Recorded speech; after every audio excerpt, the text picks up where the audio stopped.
All right, welcome to the program. It's 20th day of March 2024. Karibu to the program. This is Good Morning Kenya on Kenya. The time now is 6:33. How was your night?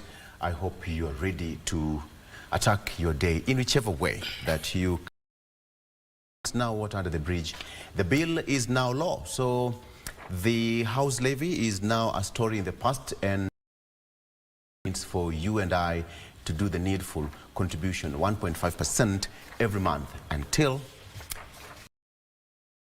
the retiree, unless otherwise. But even as that was happening, Okiya Mtata has also threatened to go to court tomorrow to challenge that law. How will it pan out now that it's already assented to, and here we are with it. As we're talking about matters, housing levy, leaving their houses in a sad way. 25 people so far have died, and Kipchumba Murkomen Transport says that NTSA is back on the road. Guys, we have to be very careful. There's something in a span of 1 month, one too many. And Vivian, good morning. I hope we just need to do something about. Good morning, Victor, and I definitely do agree with you that something needs to be done. We are losing way too many lives on.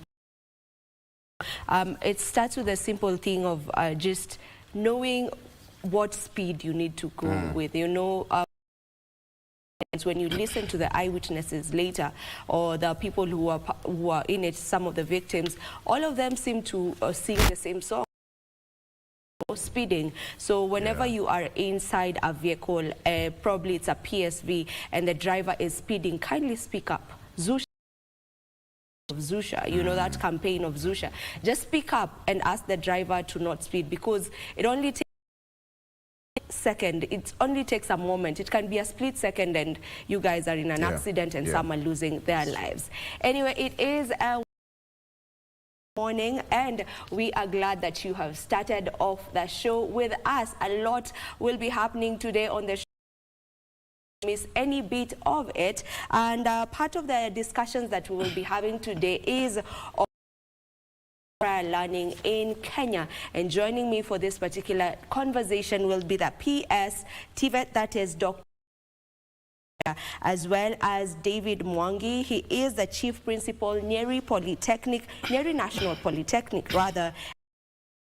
Kiptis, the Chairperson, Kenya National Qualifications Authority Council. We will be looking more in the recognition of prior learning in the country. Mike Megwe, good morning. Good morning to you, Vivian. And just to add more to what you and Vic road accidents, it's one thing, kuwa mwangalifu barabarani.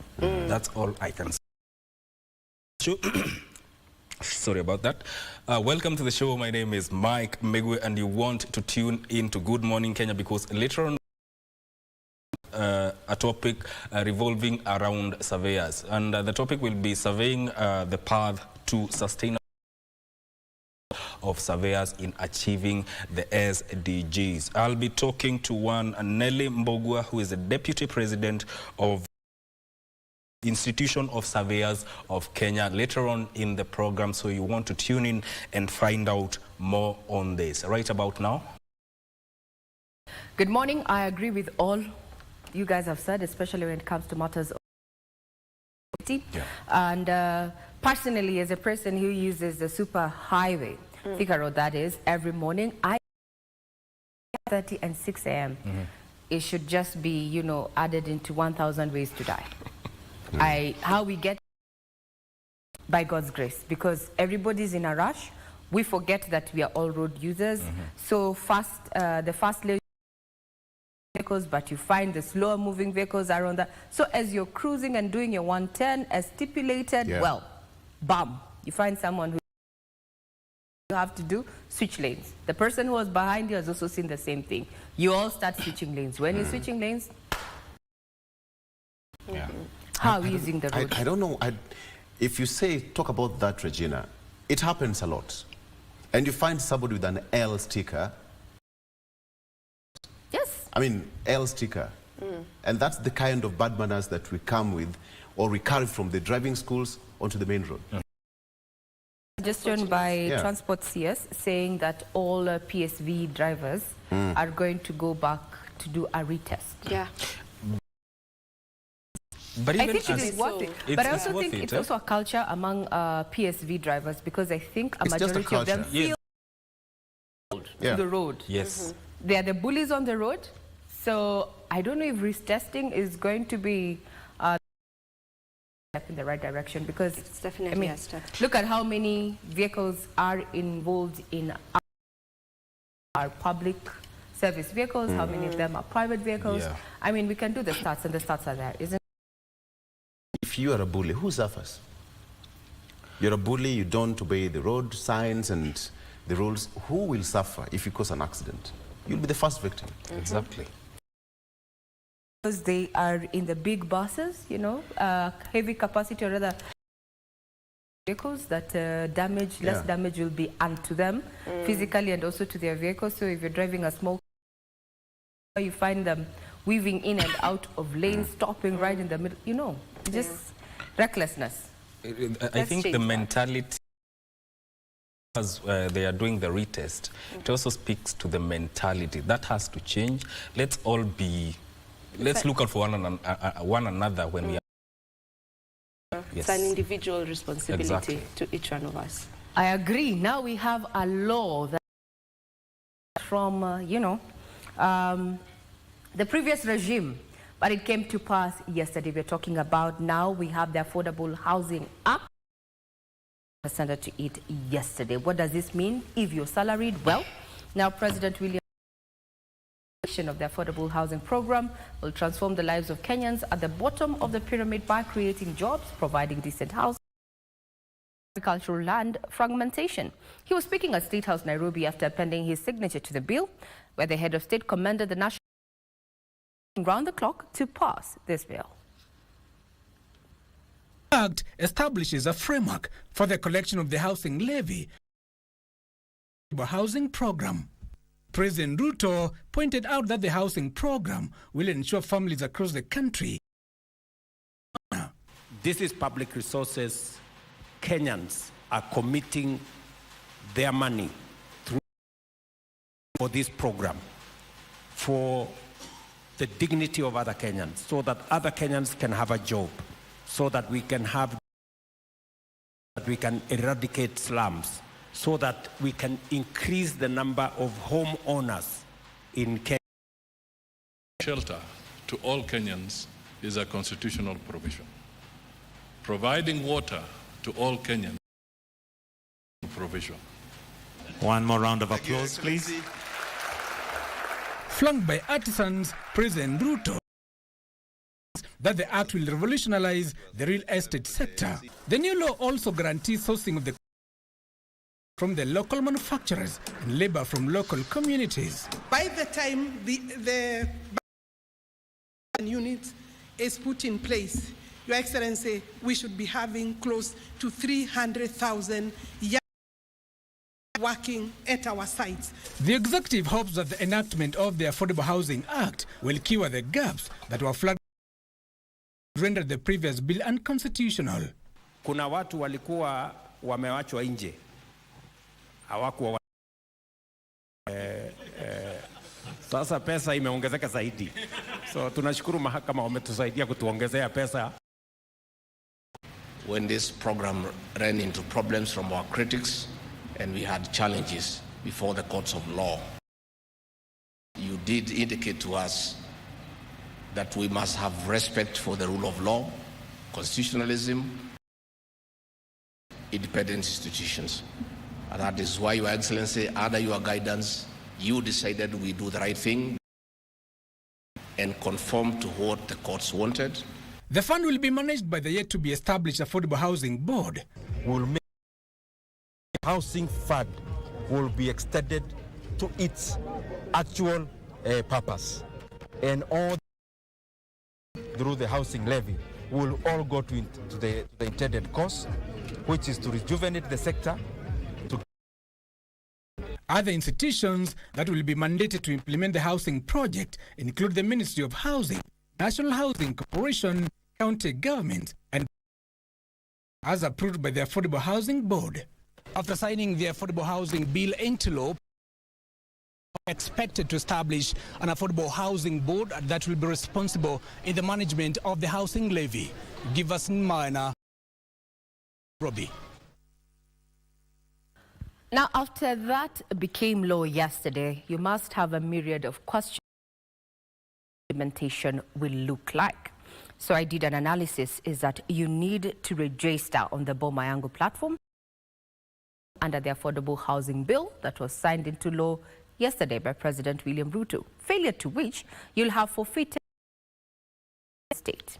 Here's a report I made. The Affordable Housing Bill is now law. Among the questions that Kenyans are asking is, where are these homes be and how will I get one? Once purchased, can I use this house as collateral? These are some of the questions we're going to for you tonight as we look at the Affordable Housing Bill that now is law.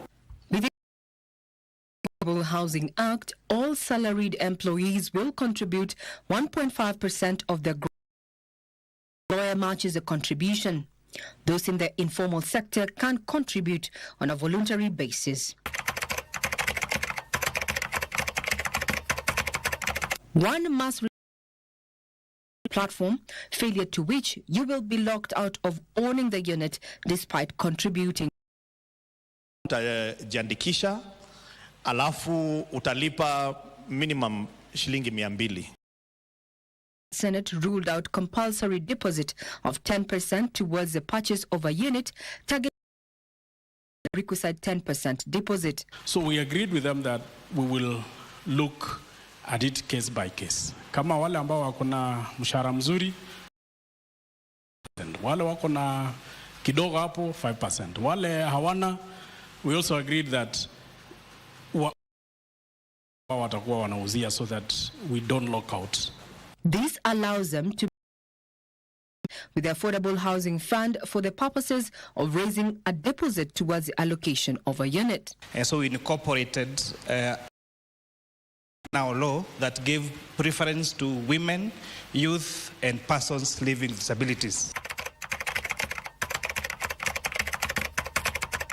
Eligibility requirement: submit copies of their national identity card, the KRA PIN, and a tax compliance certificate.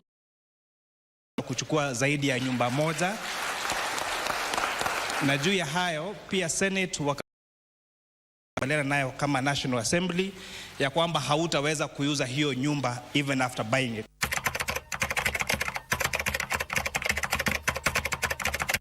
The act provides withdrawal of savings or applying to the Affordable Housing Board for issuance of a develop a rural affordable housing unit at a location of your choice.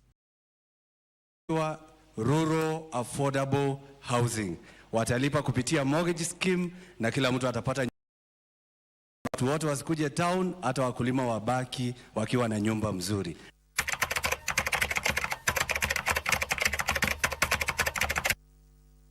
The bill defines an affordable housing unit. Social housing unit, which refers to a house targeted to a person whose monthly income is below 20,000 shillings. Is a house targeted at a person earning between 20,000 and 140,000. The third, middle to high income housing, targeted at persons whose monthly income is 49,000 shillings, or rural affordable housing unit means a 42 targeted at a person living in an area which is not, in essence, money talks. One's income bracket defined one qualifies for. Better put is that now when housing and affordable housing, those are four categories of the housing units that are available under the affordable housing. Remember, this particular bill, before it came into law, went to the Senate for amendments, including now the setting up, or rather the housing board that is going to provide oversight and also, listen to petitions, especially those who will be wishing their funds. This you're going to be writing to the Affordable Housing Board. We'll continue unpacking exactly what this law means to you. This law, it is no longer optional, only optional for those who are in the informal sector. And you are salaried, yes, these monies are deducted from your payslip. If you fail to register on the Boma Yangu, either your monies or your contribution forfeit to the state. It means that you'll continue contributing but not get on the platform. Kindly register onto your cell phone. Government says that it's at a charge of 200 bob, where you'd want your house to be, and continue. What do you have to lose? You're already getting the monies deducted, isn't it? Especially on matters health. The government is under pressure to contain the ongoing doctor strike after other health unions threatened to join. The unions say they have grievances similar to those raised by Kenya Medical Practitioners, Pharmacists and Dentists Union, such as the amendment of the collective bargaining agreement and absorption of doctors, among others. This comes as Health Cabinet Secretary Susan Akumisha. The strike had not affected services at referral hospitals. 6 of the nationwide medical doctors the county hospital. Patients have been forced to seek medical services from private hospitals after some services were paralyzed. Watu wakilalamika sana ukisema ya kwamba wanakuja asubuhi matibabu hawapati. Hata tumebeba mama, nilibeba kwa mama mmoja nikimpeleka maternity akafunga kiti akasema ya kwamba hakuna mtu mwenye atamshughulikia. Daktari anakusaidia hakuna. Nimengoja kutoka saa moja. Nimengoja Things may get worse should other health unions make good their threat to join the industrial action. Practitioners, Pharmacists and Dentists Union. And we are standing strong, just like the way Chairman has said. 14 days are elapsing. Health facilities will be a no-go zone for each and every person. Sisi tumesema tunataka kusimama pamoja kwa sababu ukiona cha mwenzako kinanyolewa kutie maji kwa sababu hatuwezi simama kando. Addressing the media at Parliament buildings after discussion the Parliamentary Petition Committee, many of the grievances that prompted medical doctors to go on strike, among them the 2017 collective bargaining agreement, also. Talking about interns, it must be noted that it's not about the clinical cadres alone. It's also about the other cadres who also need to be listed among us. Supposed to be presented for pay at the Ministry of Health. Tumefanya negotiation ya CBA kwa miaka karibu 17 mpaka leo hii haijaweza kutamatishwa. Tunaenda tukikaribia kumaliza tena tunaanza upya.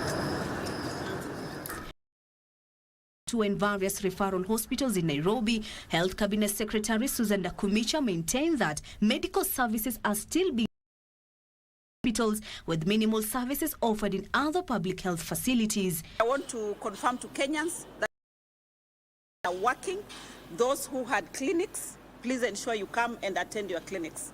Because if you do not continue staying at home, you may worsen your situation. I heard them saying that it's only facilities are running as usual, which is actually not true. Because what the services deliver to Kenyans, clinic officers cannot deliver, nurses cannot deliver. Terms as conciliation talks on the doctor strike are ongoing. Learning activities have been suspended for the next 3 days following Monday's road accident involving the university bus, in which 11.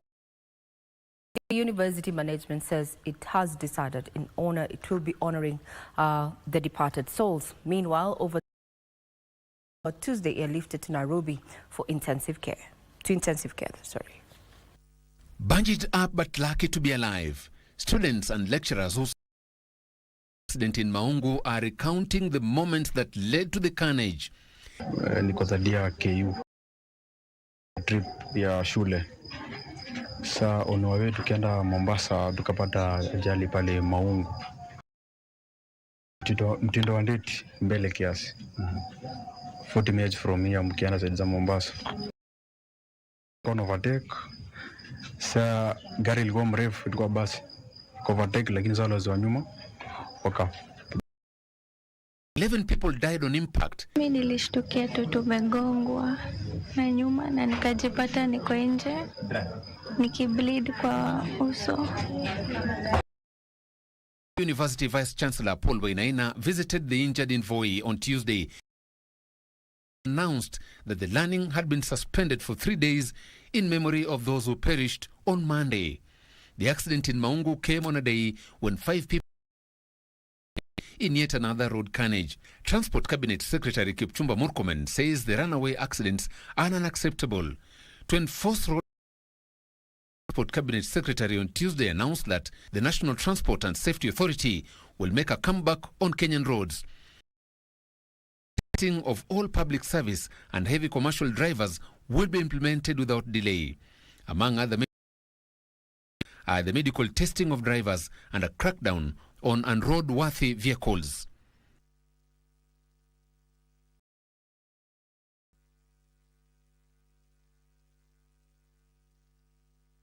And to this effect, the government-led is calling for a national dialogue in regard to road safety, given the numbers of people that we're losing on our roads.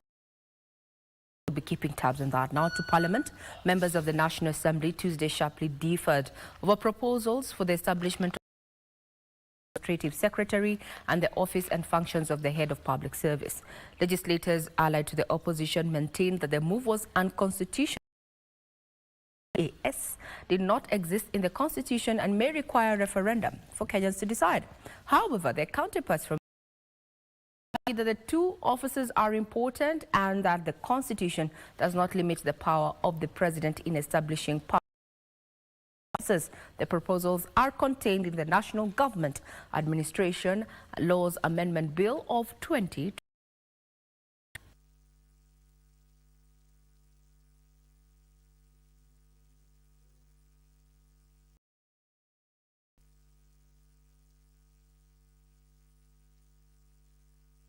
The bill is attempting to establish the office of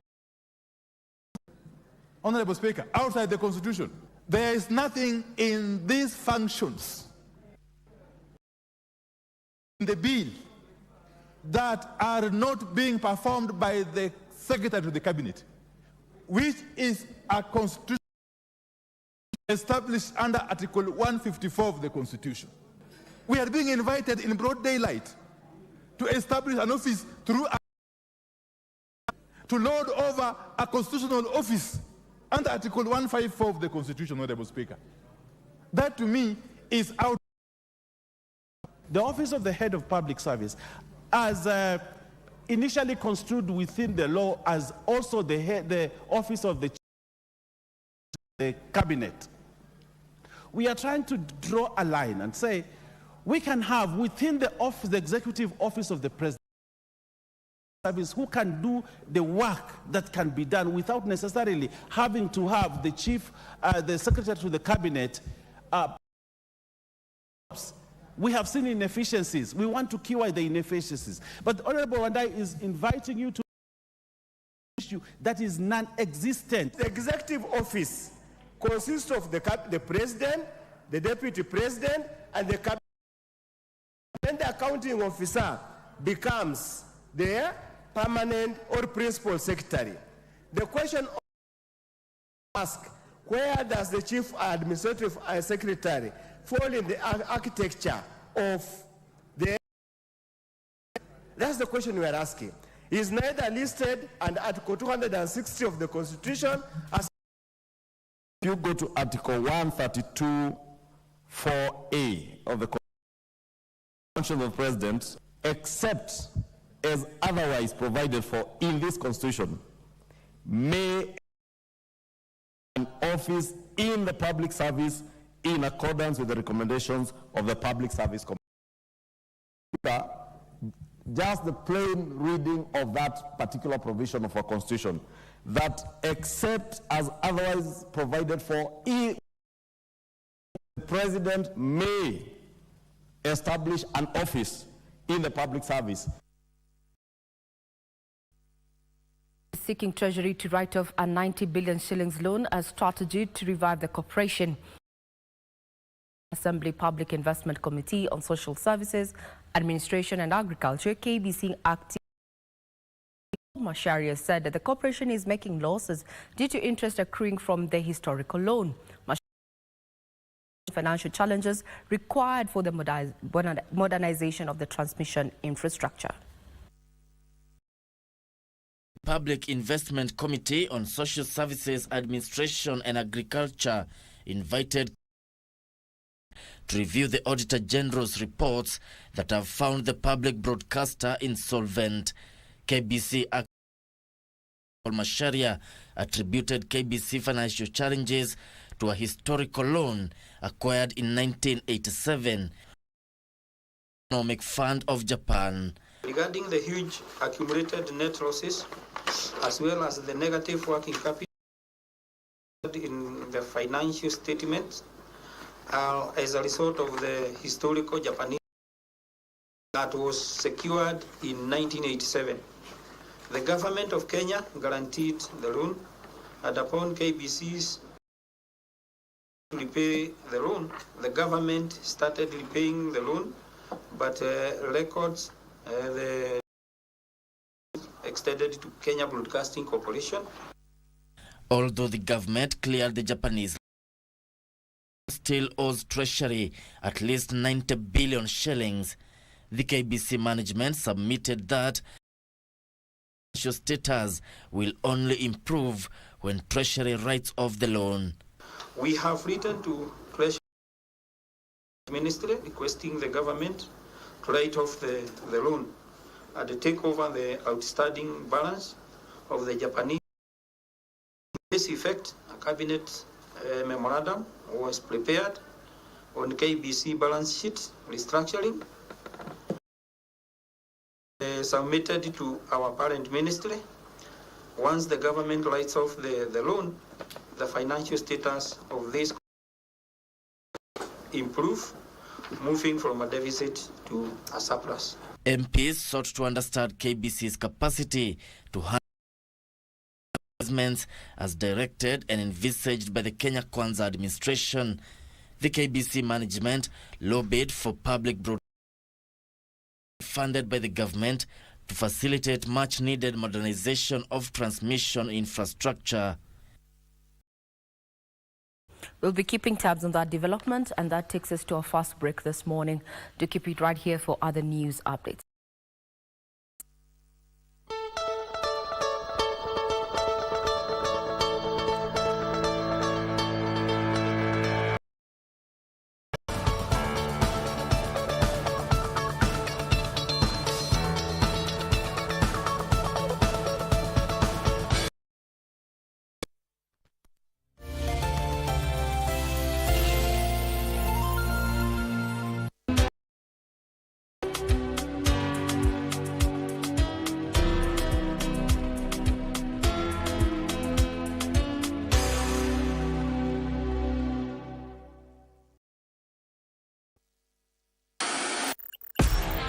On KBC Channel 1, we are a TV station like no.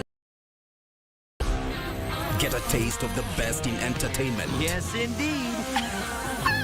Feel. You promise me. I swear that you will never lose me. I can't get married to you. I'm sure you knew about it. That's why you're making fun of me. Drama. Get out. Who is the man in this office? And the wigi umevaa kichwani. Kile wakati tulikuwa tunaapishwa tukapewa mheshimiwa.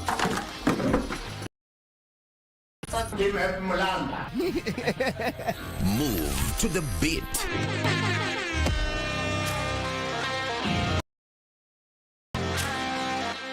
We are live from Broadcasting House. And get informed on the latest happenings.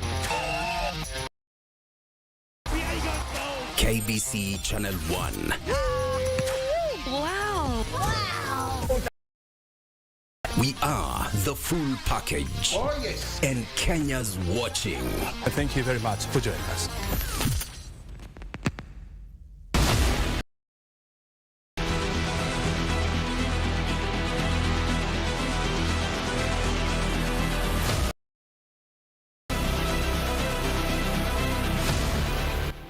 This This is a very exciting Asha, not just for the county of Nakuru, but also for Kenya.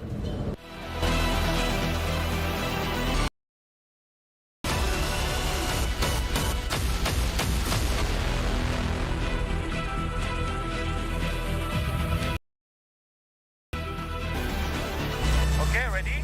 Ready.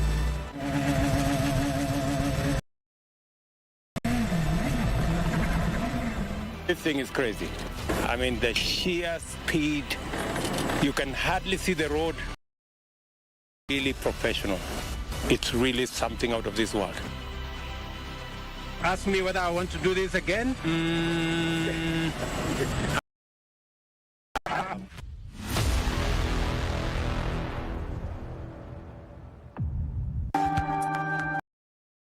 Akauniokolea yake. Na nini?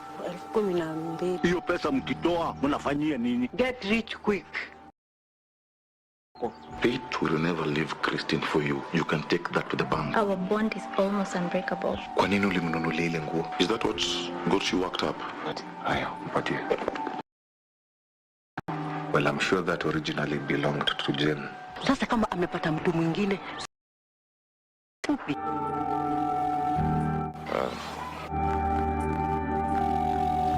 I have losses to count.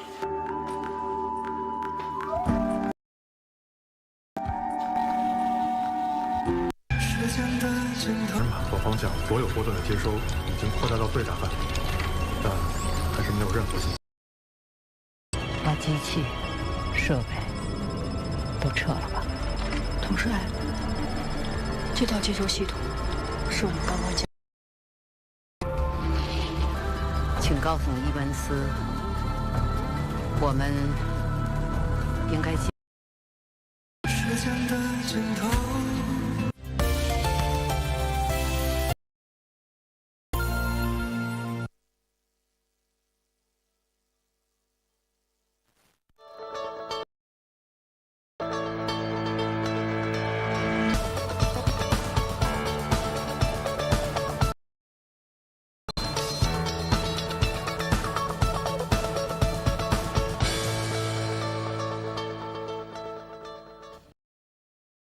Headlines on Good Morning Kenya now. An autopsy conducted following the death of renowned journalist Rita Tinina has revealed that she died. Family spokesperson Timothy Njaga, who spoke after the conclusion of the procedure conducted by government pathologist Peter Ndegwa and family pathologist, said the family was satisfied with the results. The family to be accorded privacy when they mourn their daughter and beloved family member. Rita for her demise. She is survived by 8-year-old daughter. Let's speak matters sports now. Government will use 10 billion shillings from the Universal Service Fund to connect homes to the fledgling national. The 4-year projects will be rolled out using Kenya Power infrastructure. Broadcasting Principal Secretary. This is part of the state's digital connectivity acceleration strategy. Kenya's Digital Master Plan 2022-2032 recognizes as the foundation upon which all information, communication and digital technologies and any progress emanating thereof are anchored. It is on the now renewed its plans of laying over 100,000 kilometers of fiber optic cable to power homes and industries.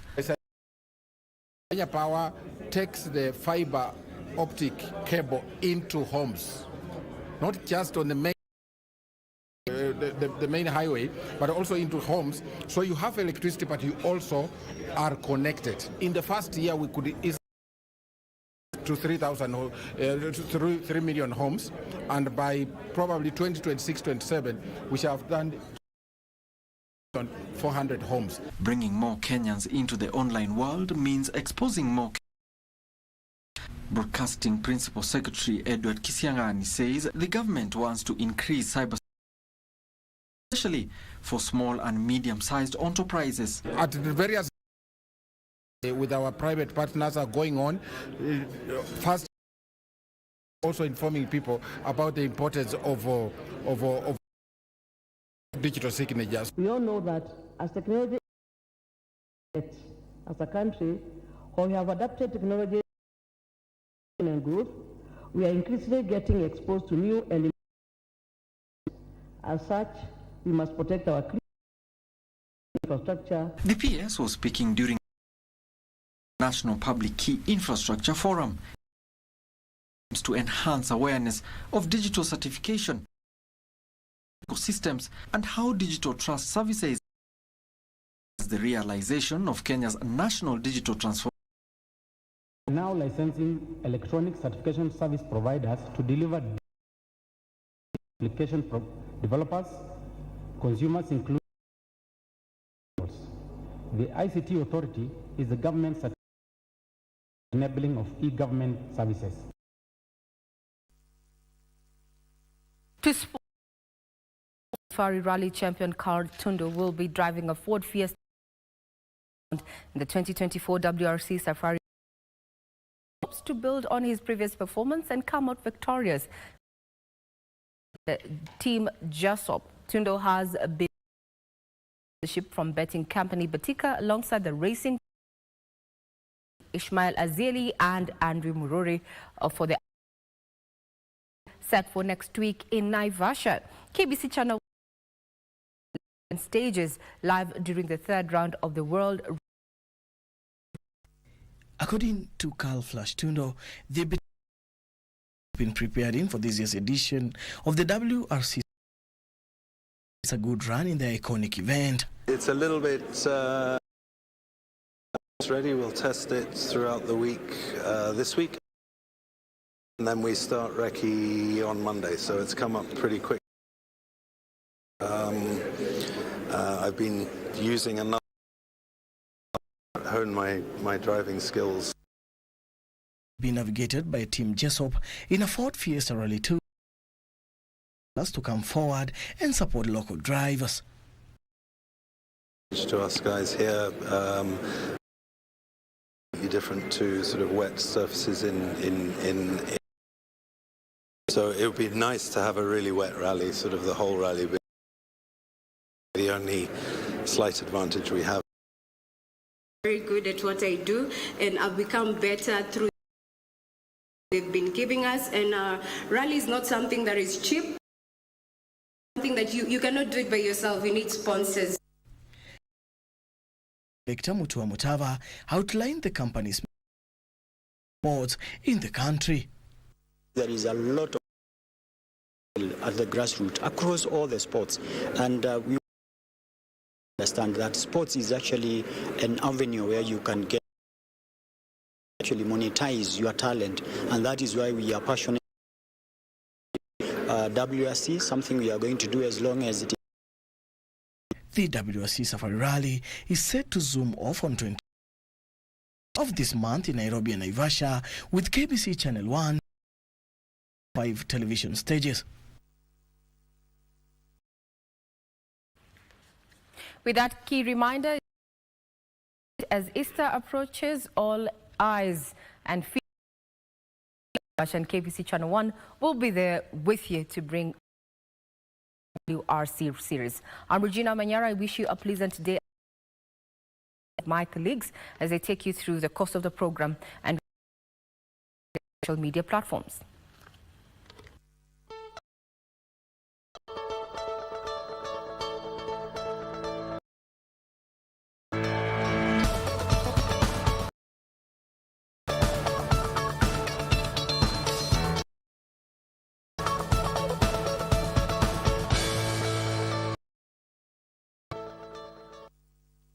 Back to continue with Good Morning. I had mentioned earlier we are going on prior learning. That is the recognition of Kenya. And joining me for this particular conversation is Honorable Stanley Kiptis, Chairperson, Kenya National Qualifications. Honorable Stanley, welcome to Good Morning. Morning, everybody. How's your morning? I'm happy. Yeah. On this discussion, and Kenyans are really ready. Yeah. Oh, we're expecting the PST Moria. She should be joining us with. She gets to join us. Honorable Stanley, if we may kindly talk to me about the recognition of prior. Thank you very much, Fabian. I want to appreciate. Education is dynamic. It's also all-inclusive. The RPL, recognition of prior was introduced in 2015 through Kenya National Qualification Authority. Yeah. It is geared towards to bridge the gap in the education. In Kenya, we have a number of midway. We have all that maybe are forced out due to maybe conflict. So they are maybe internal migrants from other countries. Analyzed and closed out of the education, access education, because education is small. So the of persons who have acquired some knowledge, skills, and through non-formal or informal means. Yes. So it's now here with passed as a policy, yes, as you said. So it's happening now. Kenya National Qualification Authority and also the institutions that are offering education. We have NITA, we have who plays a pivotal role. They accommodate who actually acquired some skills through non-formal NITA. Yeah. We also work with partners like and the UNESCO, who supports this. Yes. Why is it important? Why it's so important for us to have learning? We have individuals who have skills who have not been identified, they have not been assessed. So the RPL comes on board to persons. Skills are also recognized. That's the means. The reason behind RPL. Yeah. So it's main sector. No, they are now in the job market. A number of them are in the job market, delivering services out there. We have carpenters. We have they are actually displaying skill. They are in the job market, but certifications they have not been recognized. Of experiences that they have actually acquired. We identified a gap, and that gap is going to be filled through this process of. How does it benefit, someone who's and certification? Thank you, Vivian. Yeah. RPL, one from the formal, from the we have we have the one that commences right in development, goes to the basic education, that's primary, secondary, and then a learner moves forward to all the way from what we refer to as 10, that is to PhD.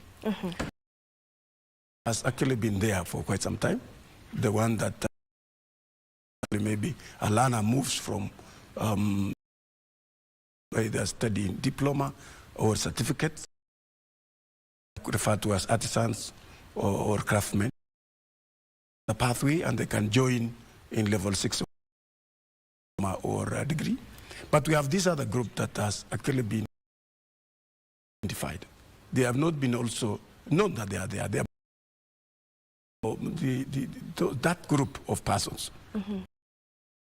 one way or another could not actually complete their studies in the normal or the formal pathway. Now, that is the group that we want to bring also to access education and training system in Kenya. So are now being enabled through this new pathway, which is the third, the group that is now going to be so much. Yeah. Yeah. How is the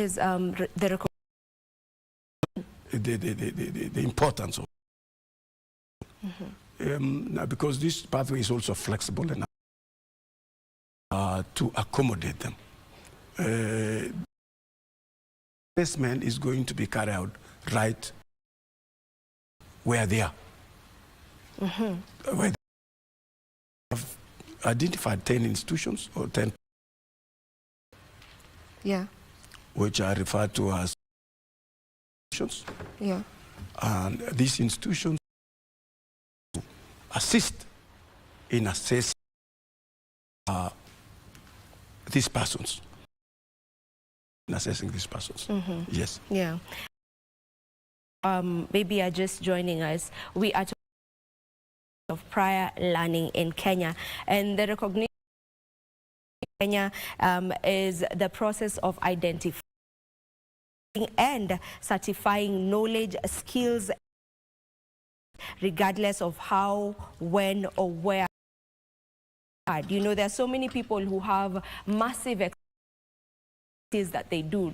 People like hairdressers, they're doing hairdressing for years, but they are not certified where RPL is coming in. It is coming into, you know, skills that someone already, whether in the formal or informal sector. And right now, Dr. Esther Moria is here with us. Dr. Esther, PS TVET, welcome to the show. Thank you.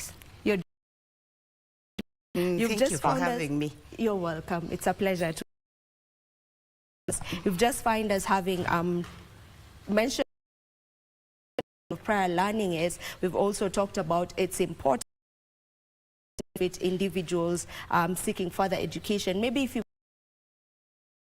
how it is benefiting, you know, people who are seeking further education. For having me this morning, it's a pleasure to be here. And like I found you make the statement or of learning is recognizing and eventually skills and competencies already is very important for Kenyans, because as now we MTP4 inclusivity, we are talking about moving to. Therefore, we want to include even those who have a lot of things for us as a country, but only lacking is the certification. So them on board, assess them, and so that they can play their role entirely in the who are already brought on board as people, what it takes to even participate in the of this nation. Yes. Maybe someone I need to be certified, really, because if I've been for the last 7-10 years with no certificate, we need that certificate. We need the certificate when it comes to applying for government jobs. When it comes to having to go into even labor export in this country, you need to be able to participate even in labor export, because we are looking as a government at a space where this country is going to be, as the industries come in and need to assess people who they are going to work with, then you need the paper. If not for the absolute function, certificate also gives an individual that feeling with all of us who may have gone So even for personal, you know, even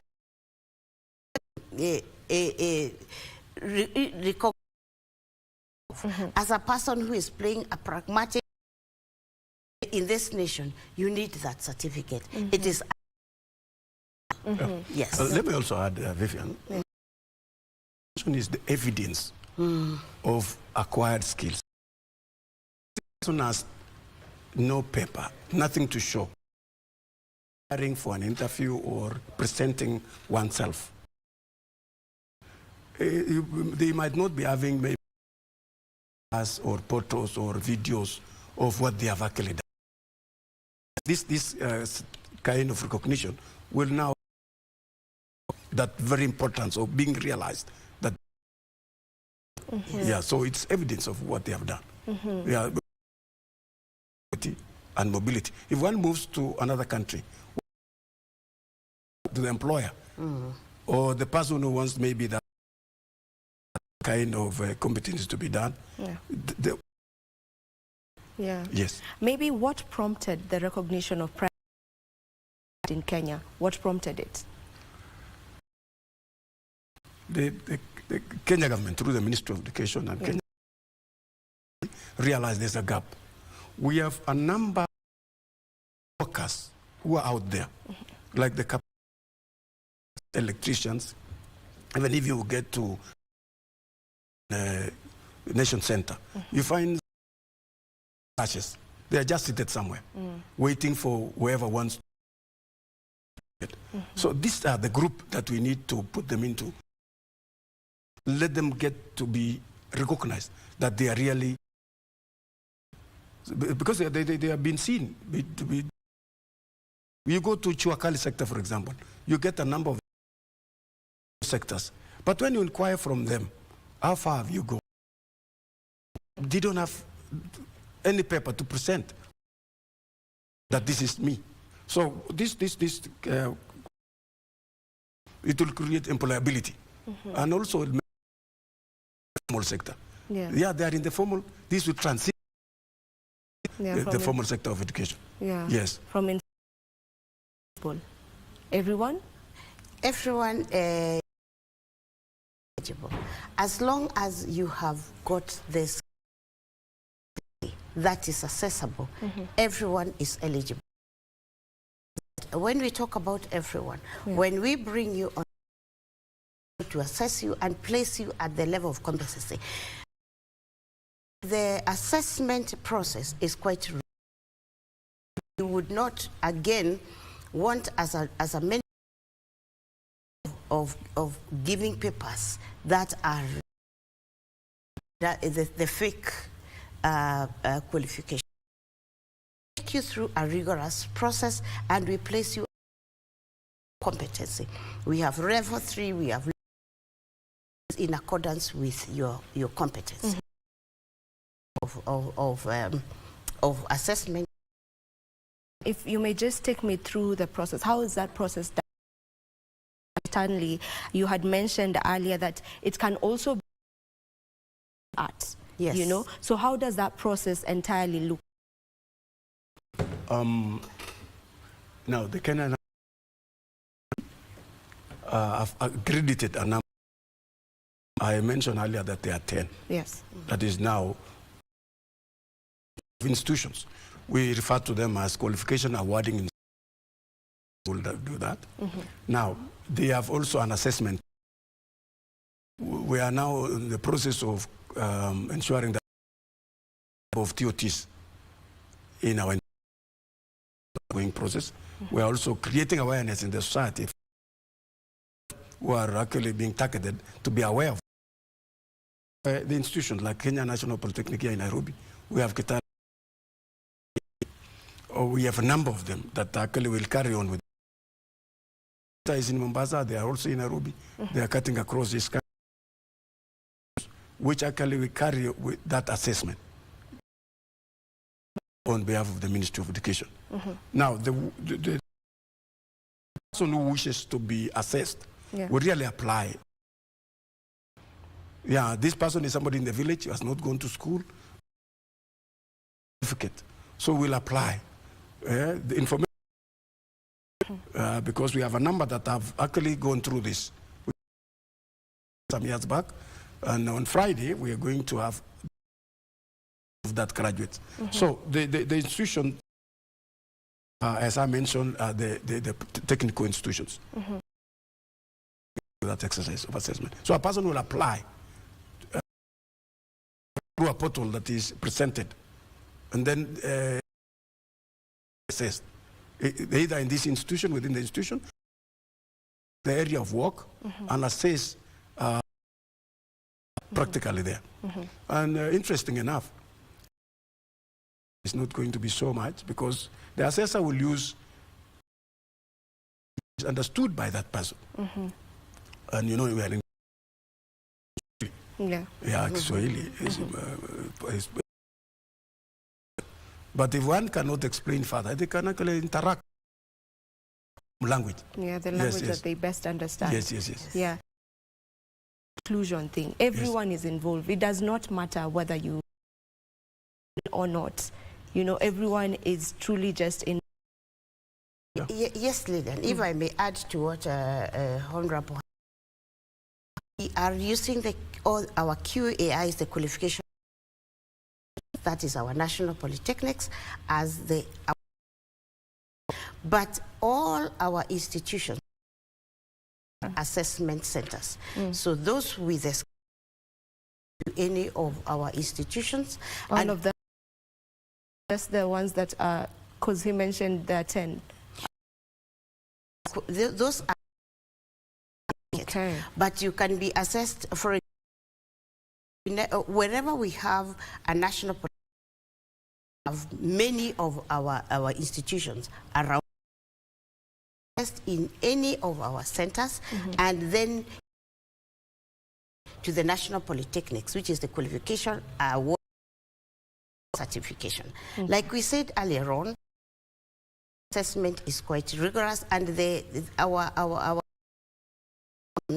Tibet Authority has come of assessment, which, like I said, is quite rigorous. Subjected to that tool at any of our centers, competencies will be assessed, and the level is then forwarded to the National Polytechnic. So like we said, everybody is eligible as long as you think. And then, Lilian, after the certification, give you an opportunity to upgrade your skill. Level, it doesn't mean that is the end. Train you from there, and the training doesn't school. You know, you don't have to stay there, but you can opportunity to be in any training field. What we call master assessors. The housing, the affordable housing program. We are going to have the absolute foodies assessors as our master trainers. So you come in the like in the affordable housing, you come up as or will assess you and place you at a certain level. That master trainer who is on that project, and then you continue to that project. At the end of this program that we have, we will come from the institutions as the assessors upgrade you or grade you in the first place. If so, really, by the end of that one, you'll find yourself either upgraded or certified. All right. On that note, we'll be back to continue with this conversation. Prior learning.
Hi, I'm Lynette Ayuko. I'm in the Safari Rally. I started rallying 2010. Started with different drivers. Made sure the yes, I've won different. Actually, almost 14 years. It's been a great journey.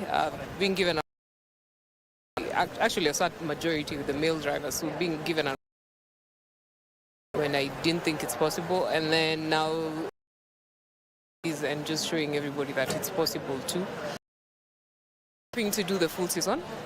That's my goal every year. So Safari is the car was not ready for the first event. Safari. I'm hoping to be at the awards, leave alone WRC. I love it. It makes me want to show up and just inspire, plug in, and I'm hoping this year there'll be. I'm tired of being alone. Best moments? There are many. There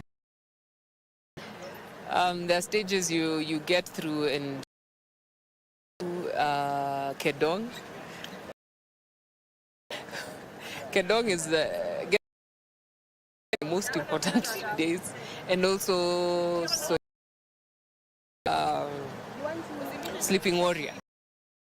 And Kedong, I find them the most complicated, and then it might be short, but it's tricky. But I normally look for, because once you get those through the three stages, support, follow the rally through KBC. Job.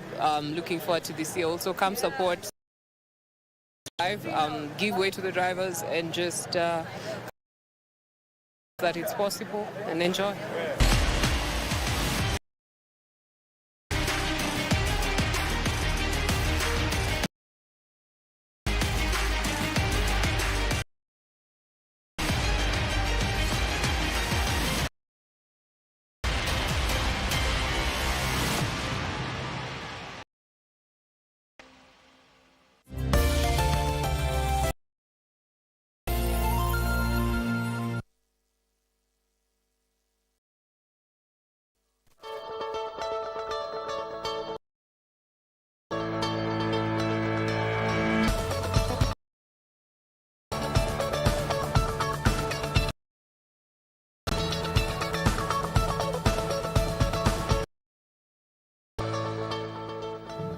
Welcome back, and thank you. Is the PST vet, that is Dr. Esther Moria Kiptis, the chairperson, Kenya National Qualification Council. Now, before we went on that short, my next topic, you were just telling us about the assessment and the training, and the previous conversation we had on this same topic, that was on Monday, we were looking. And one of the panelists that we had talked about more of an assessment and not really training. It's more not really the training, but you brought in the aspect of you can continue at a particular level, you can go on. So there's also training involved. Yes, Vivian. Yeah. But note that this training is still private. May not necessarily need to bring you to class, but we are giving you an opportunity to resharpen or to sharpen still in industry. And that is where I mentioned for housing projects that are very active government now, where we will assess you opportunity to learn, continue learning under the is still in industry. Or we in Juakali, the Juakali sector, which is very active in this country. We may assess you and find, according to our assessment tools, you are at a certain level. People in Juakali who are very, very, we may place you, or we may ask you to place yourself a trainer, continue sharpening your skills, and we will at a later stage and be able to place level. So the training, the Vivian, which is different from the is still practical. And the importance of this is this apprenticeship or absolutely skills our youth so that they are skilled and competent in what they do, because industry as opposed to the learning in class. Yeah. Yes. And right now we also have CBC, and it is, you know, projecting to that. RPL, if I may just say so. Maybe on the issue of the difference between the current one. Now in the formal one, the exam are written. Yeah. Mostly written. They are aptitude test. They test the mind. Yeah. But this one does not test what has gone into the ability, what is visible. So you don't require a fake certificate. Yeah. There's no assistance. It is more practical. You do it on spot. The intellectual expert will also be part of that assessment. Will be part of that assessment. Yeah, we have the one coming from, but we have the industrial expert right there who will position of assisting the assessment. And the language also. Many times in Kenya, the formal one we use either German or Kiswahili, but this is understandable to the person being assessed. Two differences. And dear Vivian, let me aspect in our training, which ujuzi mashinani. Ujuzi, we are going right into the villages, into the remote, and practically training those various competencies. And then we have what assessors from our institutions who will out there and assess these young people, as well as the external assessors now, the people we have in the industries who actually know how to. Example, in Isiolo, we have in ujuzi mashinani who acacia trees, and they a thing like repair of motorbikes, like mobile phone repair, and they are learning. So when it comes to assessing them, we are from our institutions, the internal assessors, and bring them out there in the field. And I had an experience, and they use their language. So to them, I need an interpreter, because we don't need the me and you are speaking to be able to train them. They are being trained by in one of our institutions. They have even brought up a tattoo in an old man who knows how to weaving and skills. So they are going to train them, and old man, very old actually, is going to be part of the to assess those students in our institutions, as well as those willing to be certified. So this and non-traditional training leverage on, so that inclusivity, which is MTP4, is brought in so that everybody in this process. So we have the internal and the external assessment.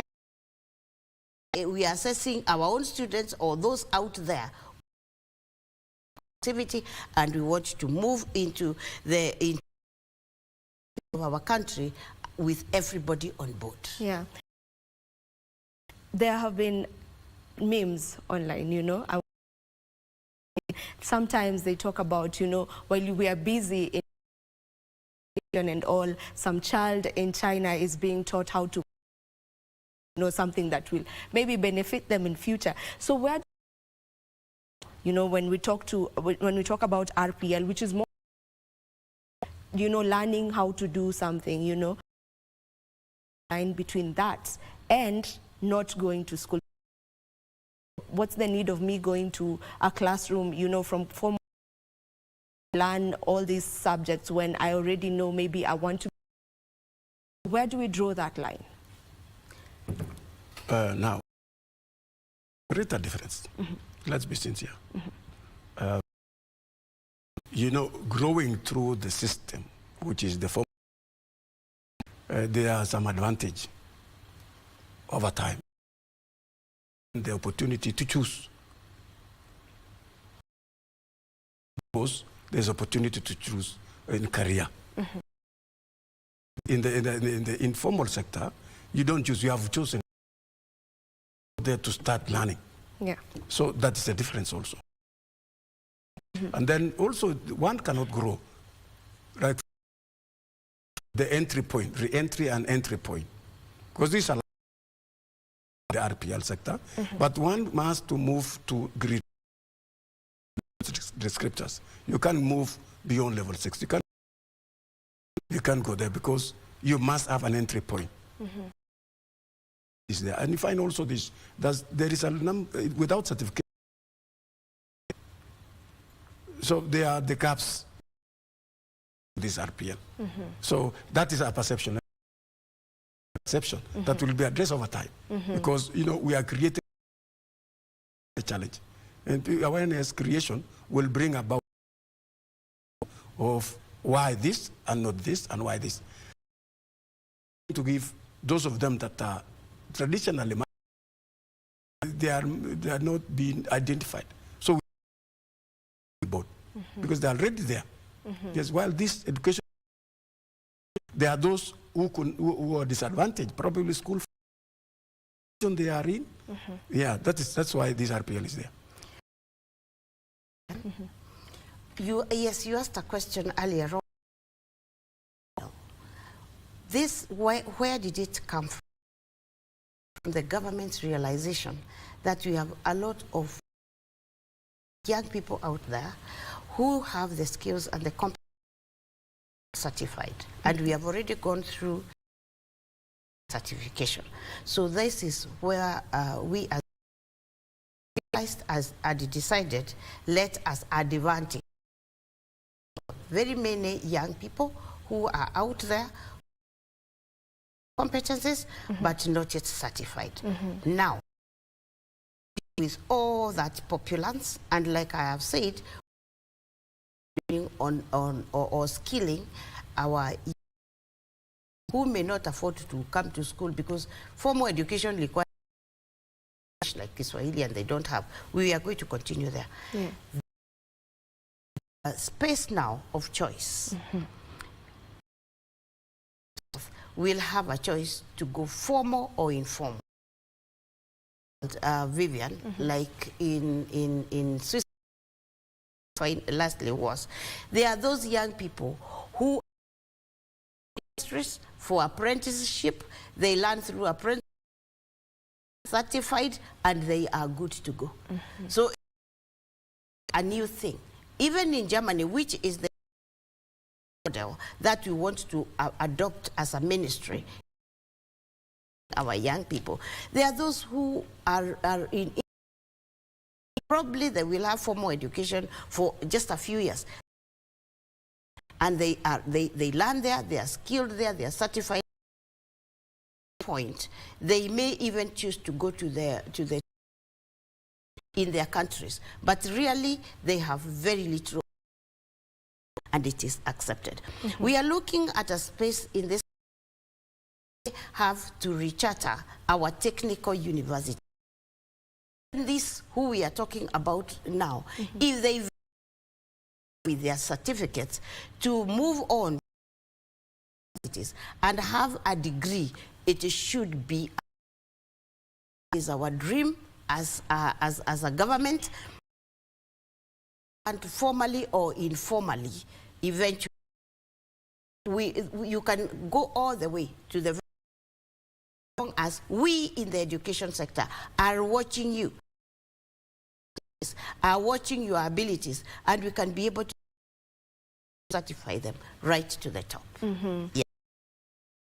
The very top. How many levels are there? We have 6 is diploma, then level 7 is and level 8 is masters. Is PhD. Okay. Yes. So how widely RPL in the different industries that we have in Kenya? We want to go, Vivian, and tomorrow graduation. The Deputy President Rigathi Gachagua will be our. We want to make a big statement. We want Kenya, this almost new thing that we are bringing up as a ministry, where we in as much as loud a voice as we are, and this is what we are offering. About 900 of our through RPL, that is those we have taken time this continuum. We will be graduating them and having to hear it, to see it, and be able to. This is something that is for them. So we are having a personality in our government coming to make that statement, able to loudly announce that RPL is something that is working and it is being handheld. And therefore the government is telling the youth of Kenya with their skills that come, we are going to certify you and you are going to be actually better. Because you see, Vivian knows how to do what they are doing. And that is what, as a ministry, we want to our youth as practically as possible. Even class, we still want them to be in industry 50 to 70, because it is very important that our young people actually do what they need to be doing. Therefore, we want to make tomorrow that you who are and very useful to this country, come, we continue on that route. So the graduation second, right? Yeah, on Friday, yes. That's on Friday. Yes. That will be the first cohort of RPL. In Kenya. Graduation in Kenya. Okay. And is the certification different? Like when people bring their certificates, to the table, can I take certificates? Or it's just the same as any other? Yeah. Certificates, but even now they vary. Even now they vary. These are artisans, so it's very according to that. Artisan is a certificate. People maybe diploma. So that is what will be indicated there. And this diploma is awarded to not this RP. No. Yeah. if you are graduate, you are level 3, and that is why we are saying from there you can now move to level the way. So it's not going to be an RP. No, you will be certified at. Yes. All right. Maybe since this is the first, you've worked along with them in the assessments. 100 of them. There are virtually 883. 880. What are some of the barriers that you have encountered? I'll call it a pilot. Yeah. It's quite a number. One among many is the assessment itself. The assessment itself. It is the first group. So the was a bit challenging because of the assessors. 2 is the distance. Especially they have to move from where to the institutions that are assessing them. So movement in the early stages. And then another factor, the financial aspect, both to the as well as the person coming for assessment. Although the amount is not as it is in the it's quite friendly, but it is still money. As we speak, there are only 883. So that implies continually done. So we need publicity. So publicity. Another factor is perception, as you also presented. People are. So that perception is also another challenge. We need, and how can we kill it? It is through. And I'm happy that the Deputy President is coming to launch at the same time a word is going to do simultaneous approach, and that in itself also of all this, because it's a fast cohort, and you know the challenge fast. Another aspect which is also key is that they are now in the industry. They might be on board. Yeah, so it's another that we still maybe ask to ensure that we have assessment centers in all. Let us have in all the 47. Let's grow to all the 47. Let's use also the technical institutions. That in itself will support and help us because the information reaching us is persons that are out there without requisite skills and competency. Yes. To that, what Honorable Kiptis has also the technical question of them being a portfolio of evidence. You know, these who may have the smartphone themselves record exactly what they do to be because we need what you have been doing. They may not be able to the portfolio of evidence in a smart way that we are. So this forces an extra mile of our assessors come through with this evidence of the, whereas some of them are able to put together this is what they have been doing. Some of them have photos, videos or things like that, but it is not everyone what we call the portfolio of evidence in place properly. So that is another challenge. But I think of the challenge we have here is that this awareness. People are not been aware that, and we can work together and be able to bring them to we have already said with this pronouncement and working with our development partners to reach out to Chinani, we will be able to do much more of it. Yeah. I want to get to the costs, you know. You said it's not really maybe as much the traditional way of education, but my question on the traditional way of education or that we are used to, there are scholarships. So do we have the same on this other side? And is it maybe for someone who can't afford, you know, there's someone because of money and they went to acquired a proper skill, maybe they are out here, but for them to come back to be assessed and get through RPL, they also need money for that. So maybe get scholarships on this as well. Yeah, because you know scholarship, why the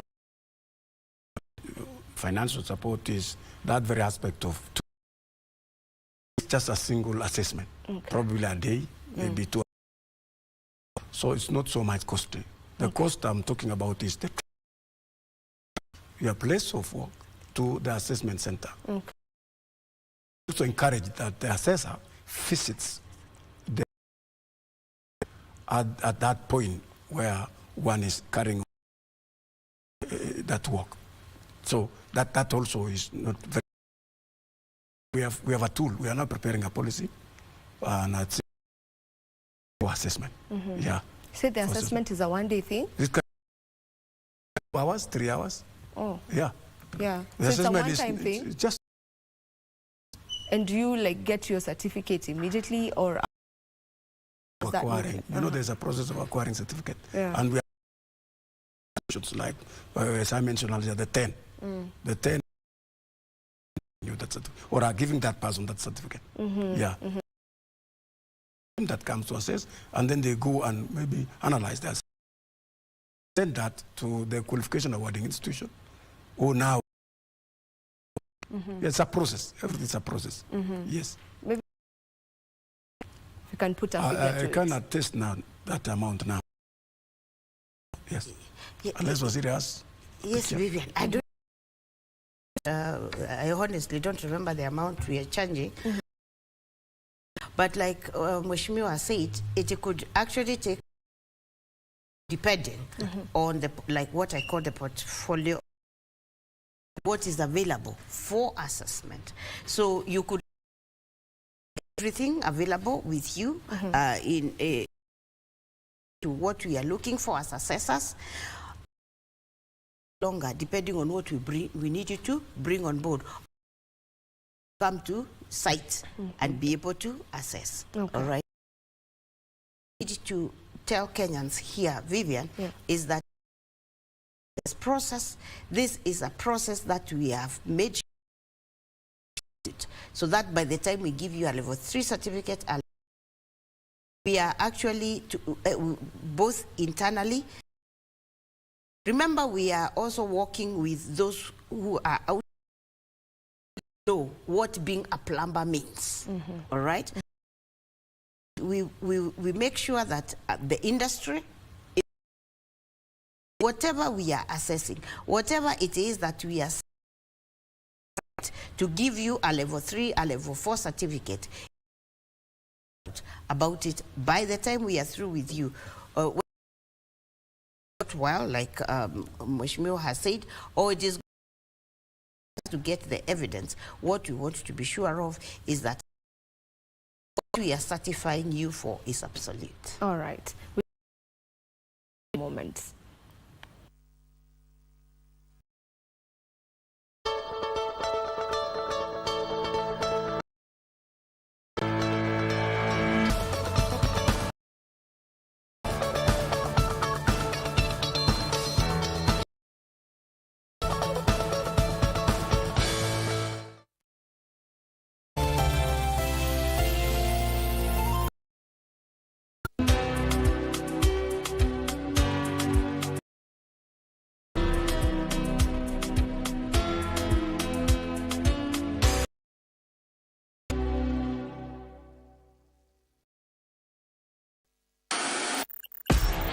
On KBC, a TV station like no other. Get a taste of the best in entertainment. Yes. Feel the passion. Will you? You will never lose me. I can't get married to you. I'm sure you knew about it. Making fun of me. Experience the. Who is the man in this one? The laughter.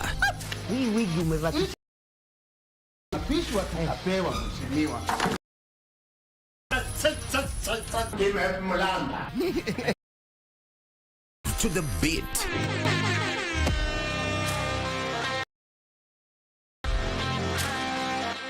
We are live from Broadcasting House. The latest happenings.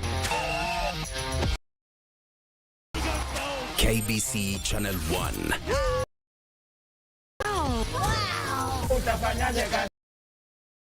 The full package. Oh, yes. And Kenya's.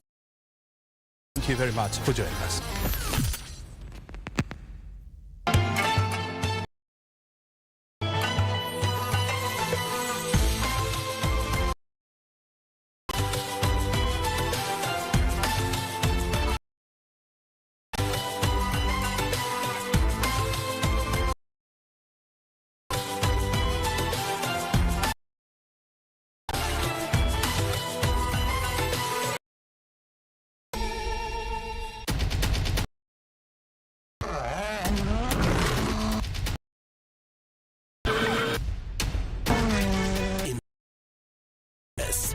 WRC Safari Rally traverses 5 stages. A path with cars and the drivers. Strength, resilience, toughness, speed, and will odds. We launch with the Thursday, cruise through Elementaita, and beeline to Hell's Gate on Sunday, where keep up with the daily news, highlights, interviews, as this Easter on KBC Channel 1. Sports partner.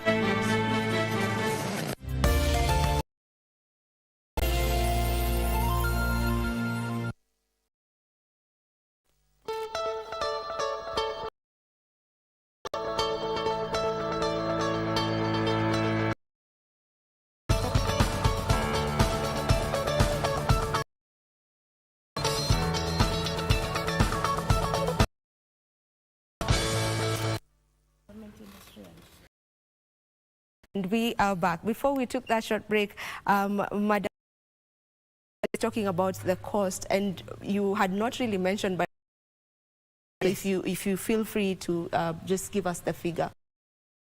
Vivian, we have 5,000 for the assessment and the certification.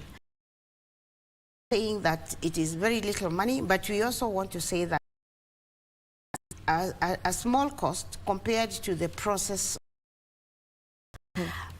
So we will have, and if and when have very pragmatic working partners like KCB, like who have worked with us, and we are encouraged to speak to them. They probably might be able to give them a small, which they will eventually be able to pay, so that they can.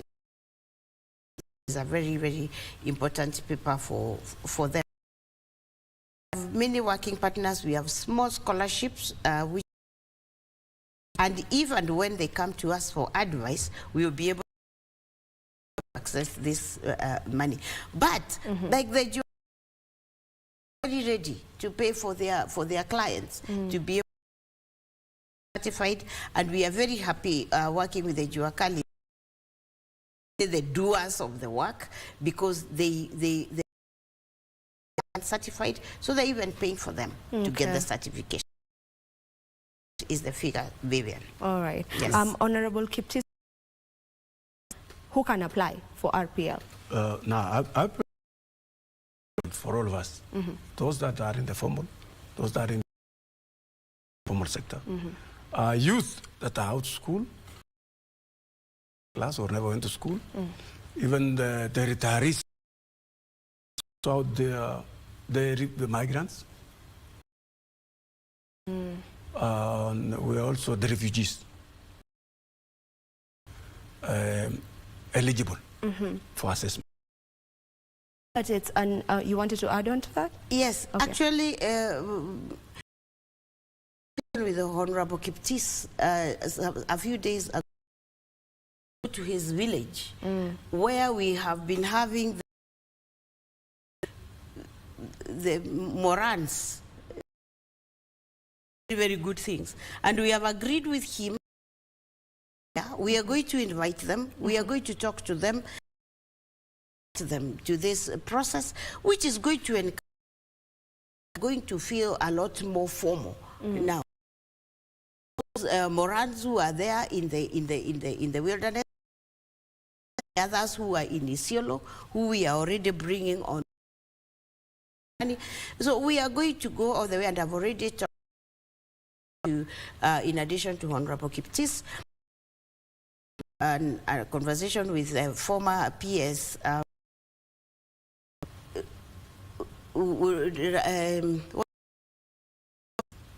Yes. Who is going to this, because he's had holding in Isiolo, and we are going to this youth on board so that we can remove the bushes and be able to RPL them and start feeling good about themselves. Yes. Now that, how can employers come in to support the use of RPL? Thank you. They are already there. They are, we are with them. What is this? Yeah. Yes, we are.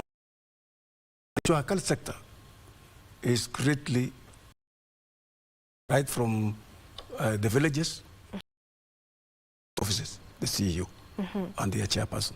Yeah. Are institutions now embracing it? You actually are can assess and certificates, but are other institutions coming? They are ready. What we did is not new, so we did. This first cohort is courtesy of that piloting. We have Tetanam presented their employees. We have a number that are also ready to present theirs for them, but they don't have certifications.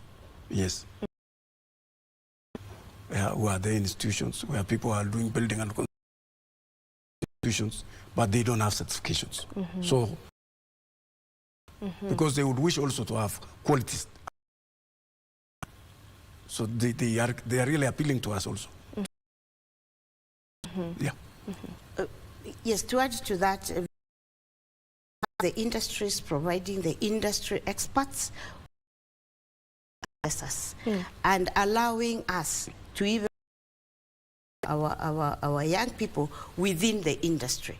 So, participants in this process so that we are able to agree that these are people who are well certified and should be able to be absorbed the industries. So we are working in both assessing them, assessors, and also absorbing this, because for a long time they have complained that they employ to train them. Now we want to tell them that we have the skills, the competencies, or and they can be able to absorb them now to perform all the tasks that are institutions, like we had already said before. We can use institutions, and our institutions are available in. We can use those as assessment centers from the offices, from the big institutions, and assess them from where they are, and be in the localities to have them internally ourselves and externally assessed by the, and then be able to carry their results to the national where we are going to carry out now the writing out. Yes. So and the government is in absolute support of this. Talked about the certification of this. President himself is on top of things, speaking into the skilling the youth, whether formally or concerned. So as a government, we are on top of things in the industries, and be able to ensure that not only have the competencies, but they are certified for them. Yes. You just do I go? Okay.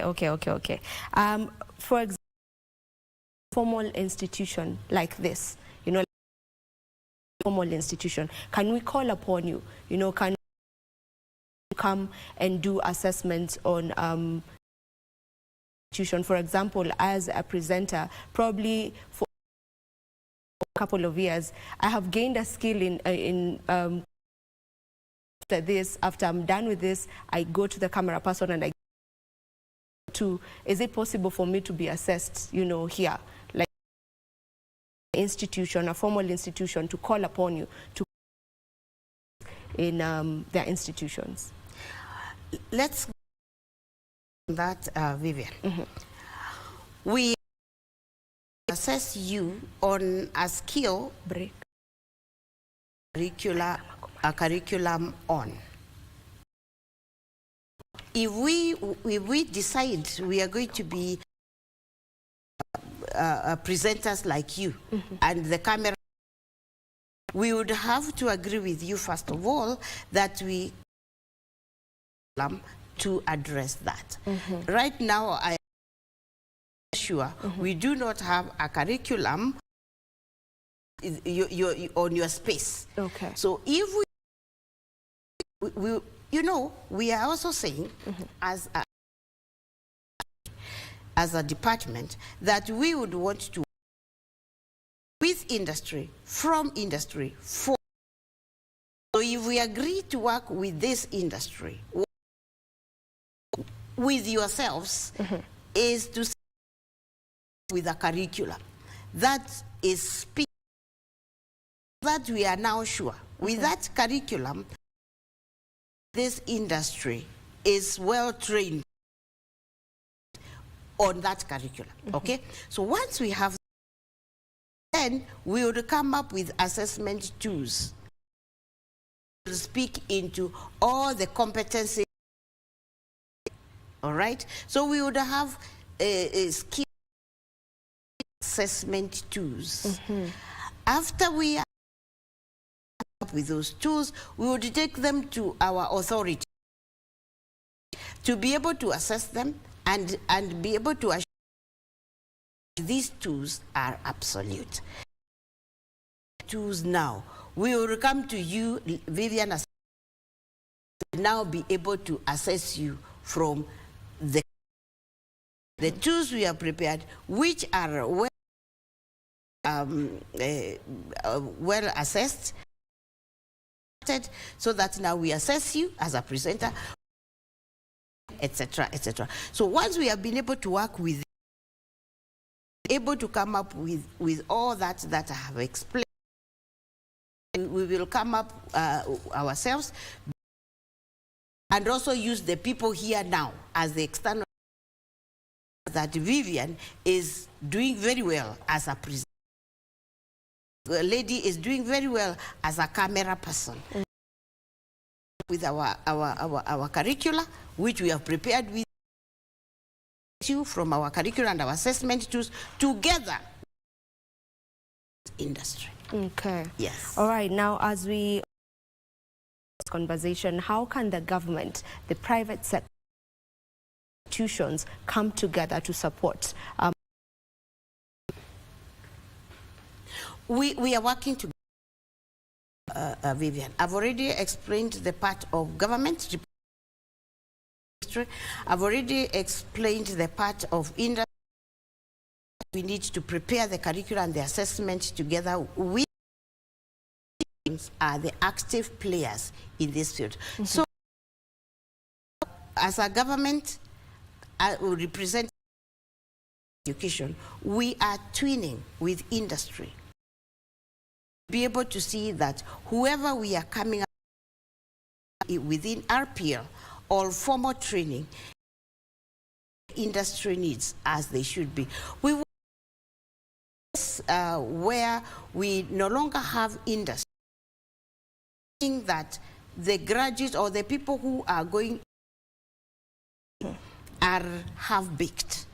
So whether we they are through RPL or we are going to ensure as government is through the institutions, is that the person who finally arrives, this one, is well trained to just start off the work. And that is why, Lillian, we have taken time to recraft our curricula as TVET to ensure that the other day a president challenged me that we should or break our curricula into medium qualifications and absolute. We do not have to keep you for 3 years in the institution center. We want you to come to our institutions to train you in our institution, and also once we are sure that Vivian can now do her work, you as with a mini qualification, here now and do your work. If you want to come back that to a medium qualification, you can industry in our institution and also in this or 70% in the industry. We medium qualification. You want to continue up to the whatever level you want. As government, we are going to work hand in industry to ensure that everybody is qualified at the various levels. Yes. All right, Honorable. What role does the Kenya qualification, Kenya National play in all this? Our role is to coordinate education and training in Kenya. This is, we accredit the qualifying, that's our job. We also that addresses those gaps. And that's why RPL, that's why we're there. Yes. Maybe CAB fake certificate. We have done it. We have done it. And lucky that because in RPL we don't have fake qualification. Practical, and if you have the skill, it is feasible. So this also will address the issue of. I feel like this is a way to have that. Yes. And fake qualification to probably the institutions that are not credited. If they are not have the accreditation, then the certificate that comes is fake. Secondly is validation. Many a times people get certificates, but they are not validated. So when it is validated, then that. But I want also to that they are actually pushing out there to ensure that their employees have credible certificates. So we have been going through a number of these certificates. I appreciate the qualification awarding institutions, that is the college that have been so supportive. We want also to appreciate out there, like the EACC, the DCIs, and we want to ask really do due diligence when they are, one is awarded an employment, they carry due diligence by revisiting, doing what you call validation. That will cease the issue of fake certificates. When they are doing promotions, they should actually carrying due diligence in those certifications. NQ is there to support them, ensure that we certificates. Yes. Yes. To briefly add on, Vivian, KNQA or certifications database, where using whatever I to know that Esther has this certificate.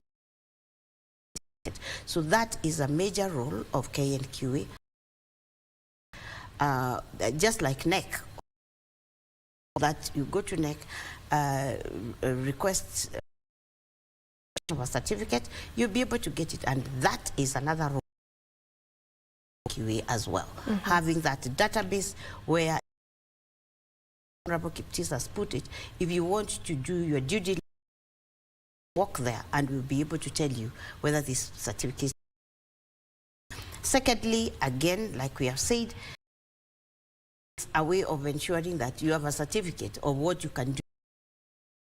There is reduced, but all say, like again, Honorable Kiptis has said, having a fake certificate is criminal. the bodies within our country that are helping us. Like again, Kiptis has said, let us have who are interested in these certificates do with a body like KNQA, you'll be helped through checking for birth certificates there could be out there. Okay. Beginning with you, Madam PS.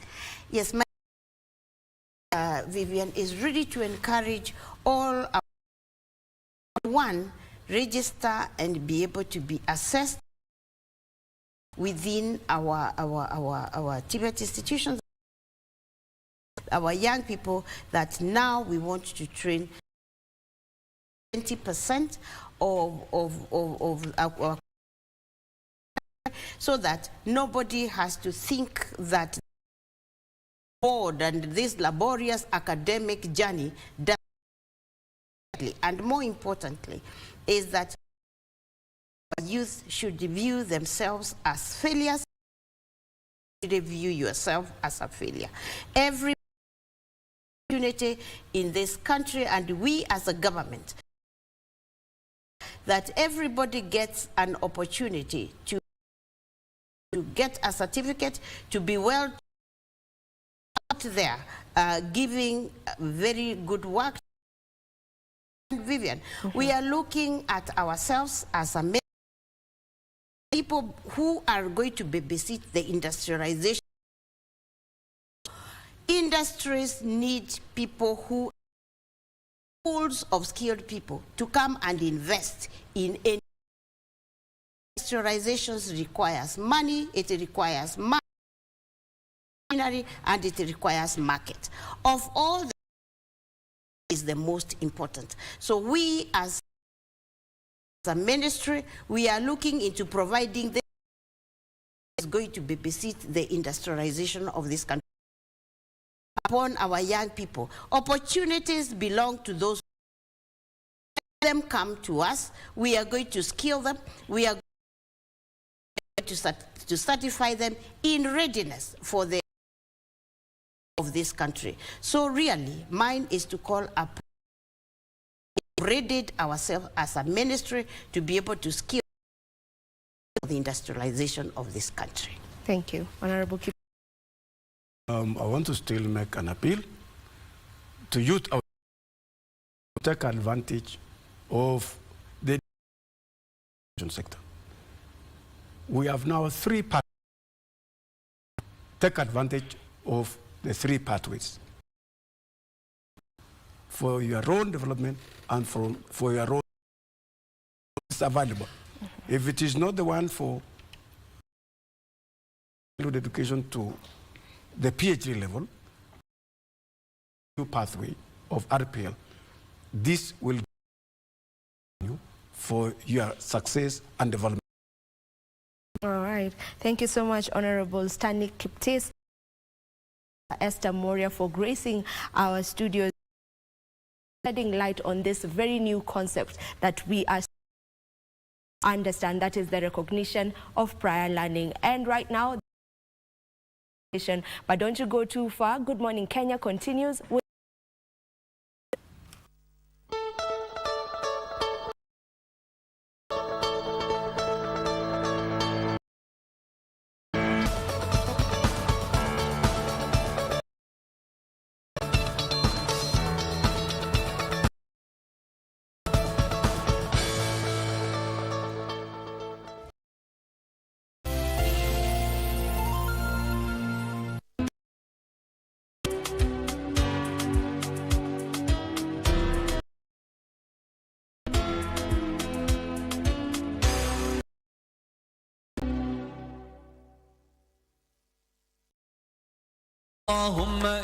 KBC Channel 1 spesheli katika mwezi mtukufu wa Ramadhan. Allahu Akbar. Kando na ukumbi wa Kiislamu, kutakuwa na makala yanayoangazia masuala ya Whosoever witnesses the month of Ramadan, vipindi vya mapishi, tutatayarisha Pilau utahitaji viazi, vitunguu vinne vikubwa. Bidhaa mbalimbali. Pia tumekuandalia kalenda ya Ramadhan kwa mbele katika funga yako. KBC Channel 1 katika mwezi huu mtukufu wa Ramadhan na kuhifadhi imani yako.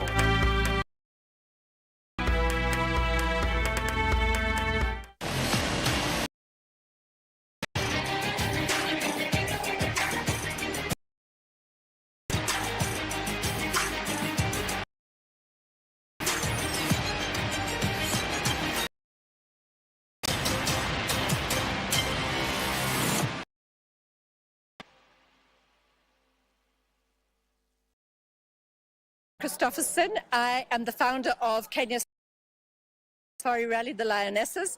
In 2022, rally at Kasarani, 8 women drivers, 8 women navigators, and in Kenya, nor on the continent. So, driving in the Talenta Hela, ladies, very excited. I'm a cancer survivor. Stage 4 cancer in 2006, but here I am today, fitter. And I don't know if you've heard the song, "What doesn't kill you makes you strong." So today, my motto is, guys, driving for children. I'm going to be supporting children with cancer, Kenyatta Hospital, or any other hospital with medication. We're going to raise money. For those who don't know, it's 1,200 kilometers. I have put a value of 1,000 shillings. That means 1.2 million Kenya shillings, okay? Just going to talk to the kids, empowering them, and also that attitude.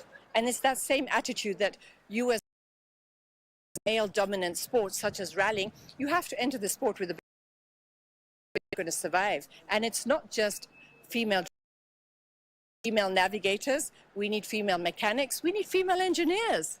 Do you know women? And for me, it's just so fantastic competing in this year's Talenta Hela ladies team rally. So at least we've seen the growth today, and we're encouraging many, many more the sport. There's going to be a rally school soon announcing. So sign up if you're 18 years of age and you have a valid driving license. Come and join us. It's a fantastic sport. My name is Lisa, and if you don't know what that stands for, life is so amazing. Yeah? So Ross makes you stronger. Everything you do in life, gain that experience that takes you to another level. I always has many chapters, and this is one of the chapters.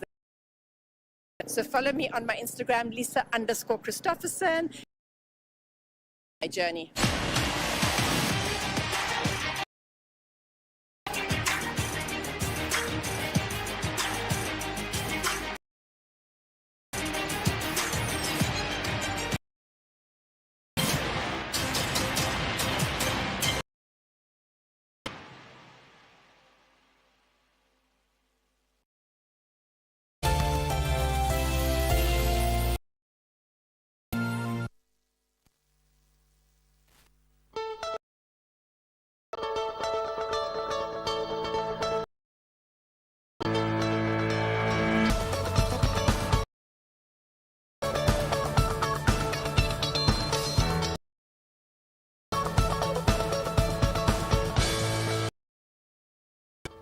Welcome back to The Viewpoint.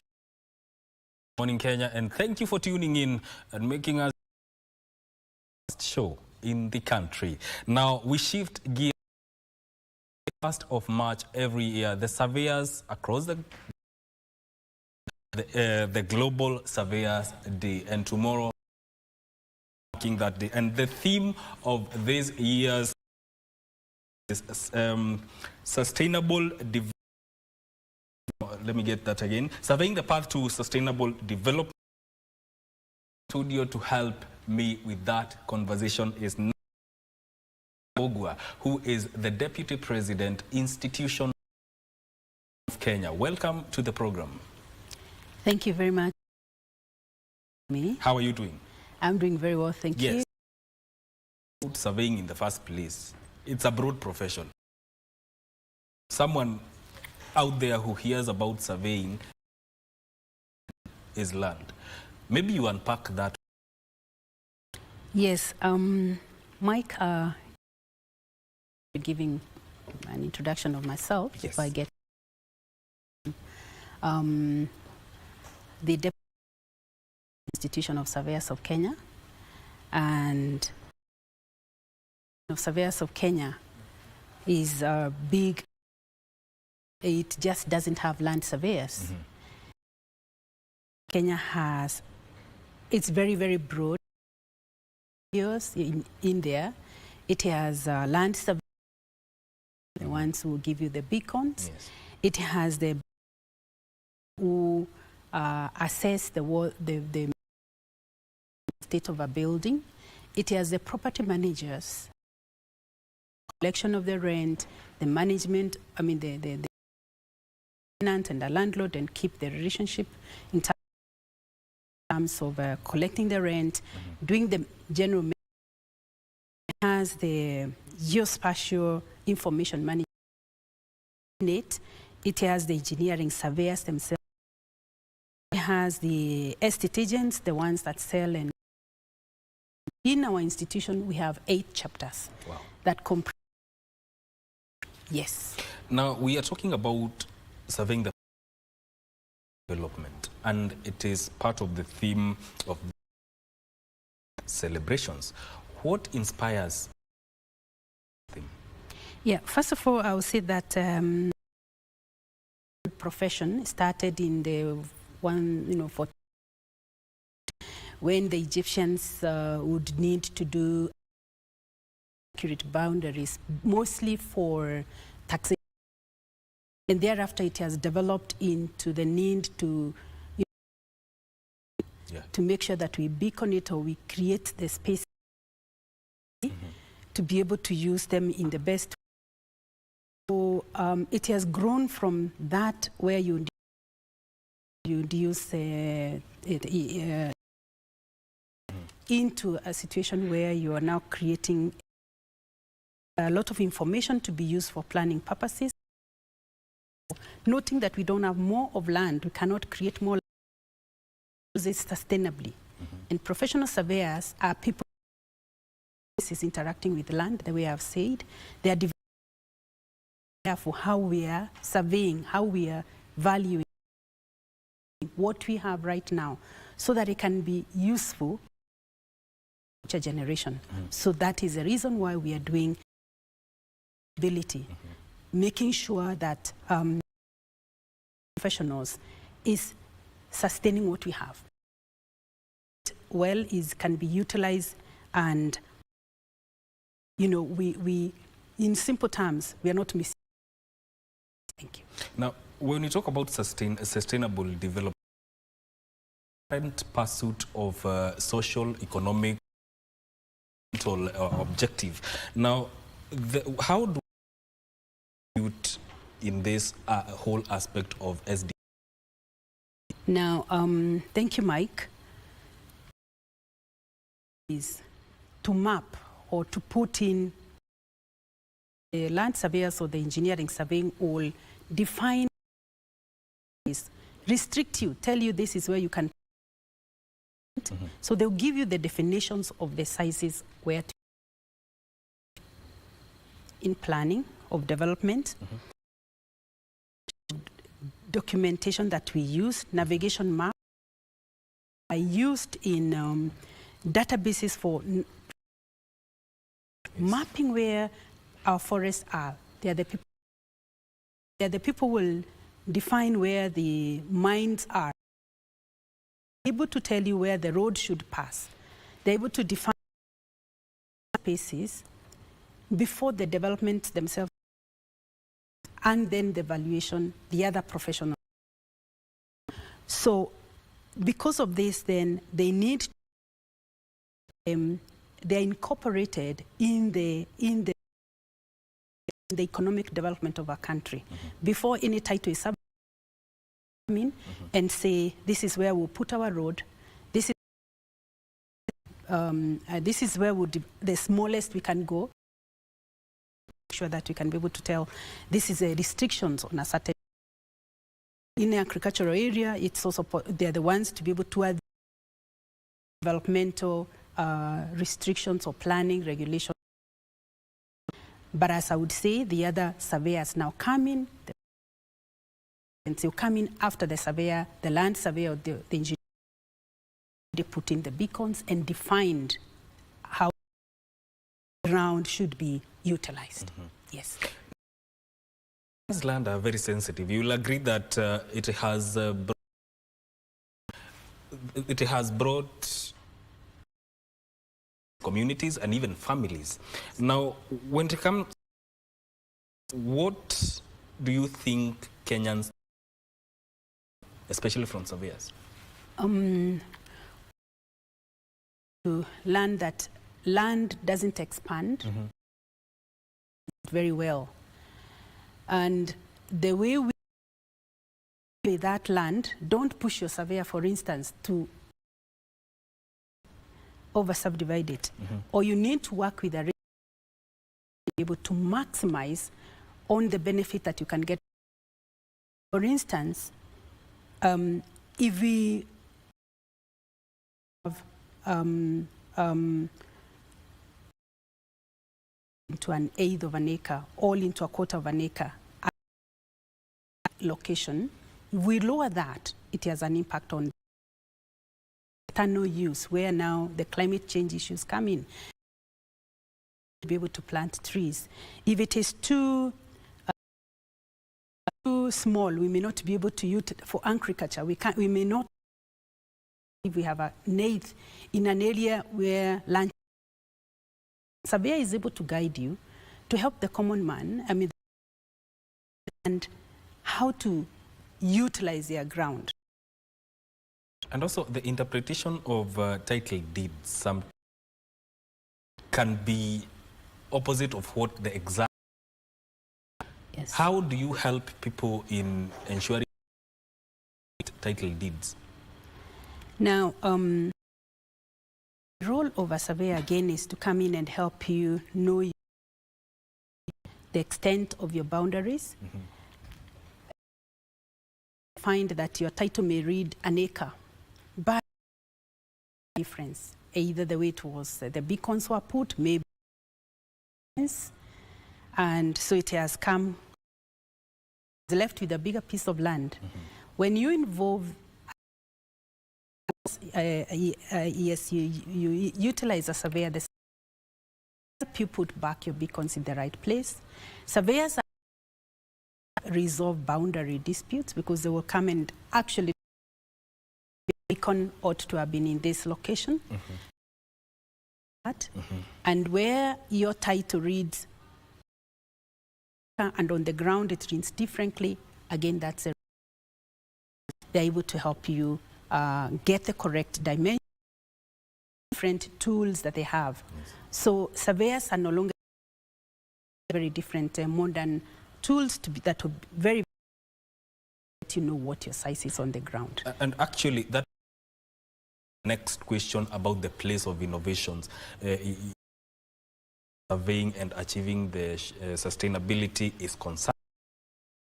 How or the kind of tech you are using in your work, in your profession. Thank you, Mike. There are a lot as we remember surveyors are the people. Initially, it used to be chains. Yes. They actually carry chains, tapes, and then we have now come to the information systems. So they bring in a lot of accuracy at a small gadget close to this things for you, and they are very, very accurate. Again, brings sustainability to the because it also brings in sustainability because then disputes, because disputes consume people's money. So when they most of the equipment that we are using, the GIS, the drone, able to progress with your development without fighting a situation where you develop your house and you find because you went beyond even the National Construction Authority. I mean, let's say a stone wall has been put up, and they can't, meaning that somebody did not probably use beacon right. So you see, if that is marked, and you have wasted your time, you have wasted money, we have wasted sustainability. Sustainability is getting it right before you say labor. There's a lot. It may look small, but not for our world. So there is importance utilizing the prowess or the experience of a... Yes, I would say it cannot, the importance of using a licensed surveyor cannot be overemphasized. Must be able to use professionals to help our boundaries. Yes. We must use professionals to help valuation, for instance. A beacon has been placed. The surveyors come in and they make a big difference in helping do things in the professional, extending your service and your professionalism to Yes. You've mentioned something about information systems. How do they help work and in the efforts of achieving sustainability? Add a little mic to it. Yes. In efficiency. Yes. Because very broad. Sustainability, avoiding time, space, to a certain extent, because when you have when the surveyor doesn't take, he can almost pick up his information very fast, and with this to give you very accurate data.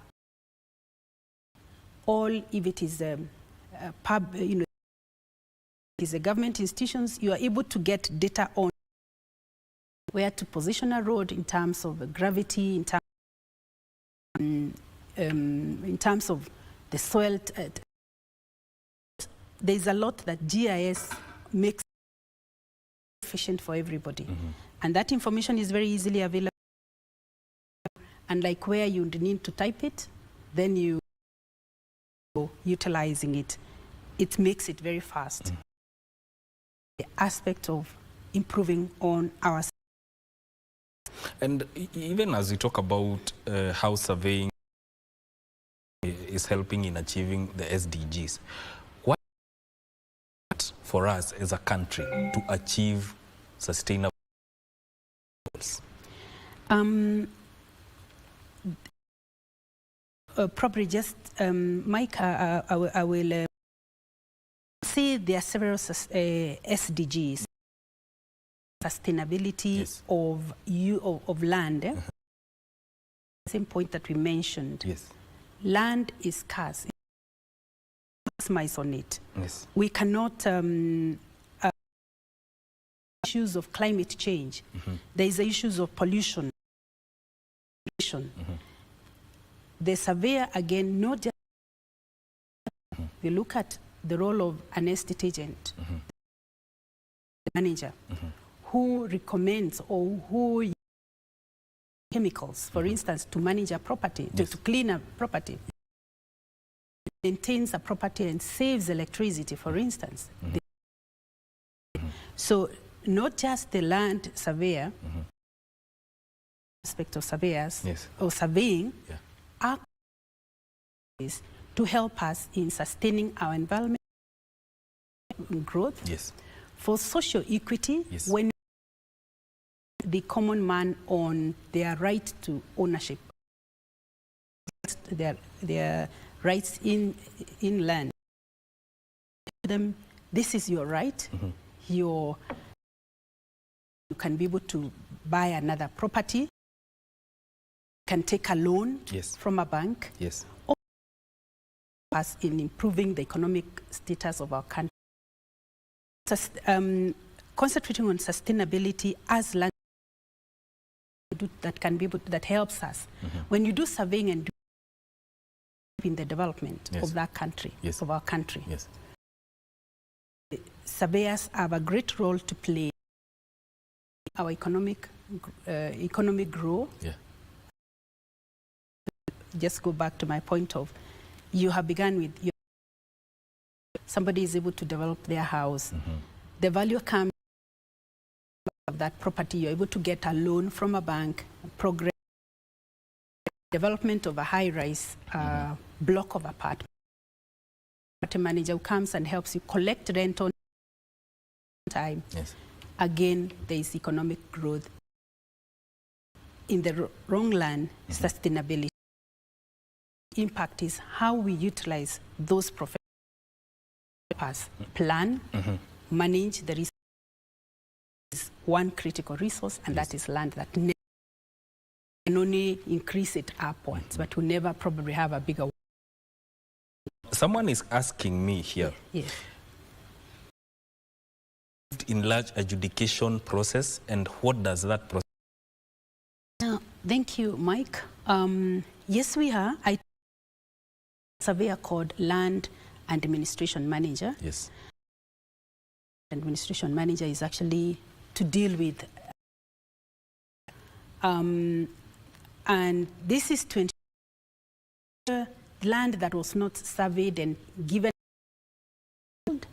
is given a title. We have a good chunk of our country that is not adjudicated. Yes. So yes, we are involved in making sure that we call them community, some of it community land, and people are given titles. Yes, and there is a process. That is the role of land and administration management. So what is the process like? Because he wants to understand the whole the process. Now, land adjudication is again, the surveyor will, there is the aspect either that land is utilized by the community people in a group in a certain way. They may be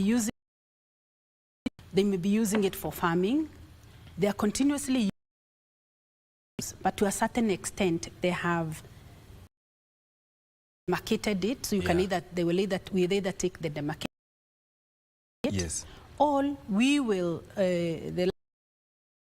obviously this is a government initiative. This is a public enterprise, private survey is a government process. So the government comes in with the local people, because those are the users being to avoid any conflict. And then that land is divided either equally use. Yes. And after that, if you have really very clear boundaries on how that land is being used, are given that to equally. Yes. But very clear how it has been utilized, then it will also, more often than not, is about equity, to make sure that the people who have no voice are not left out. The process has to be transparent so that no one is left. Yes. Yes. Now, talk about the collaboration between and private sector in achieving sustainability. Yes. Now, the relationship between government is pretty a lot. If you talk about planning and how it is managed, government needs planning and assistance in terms of surveyors come in to help map, assist in interpreting or bringing to paper. Because remember, the work of a surveyor is to come and say the world looks like, and this way. It is in paper, it has been planned. We want a development for residential development.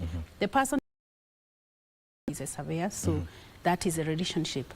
Government surveyor in establishing or in bringing to be the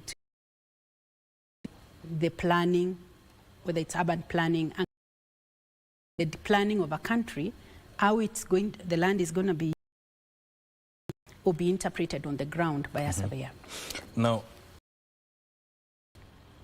how often do you conduct? Is the point at which you engage with? Do you carry out these land clinics?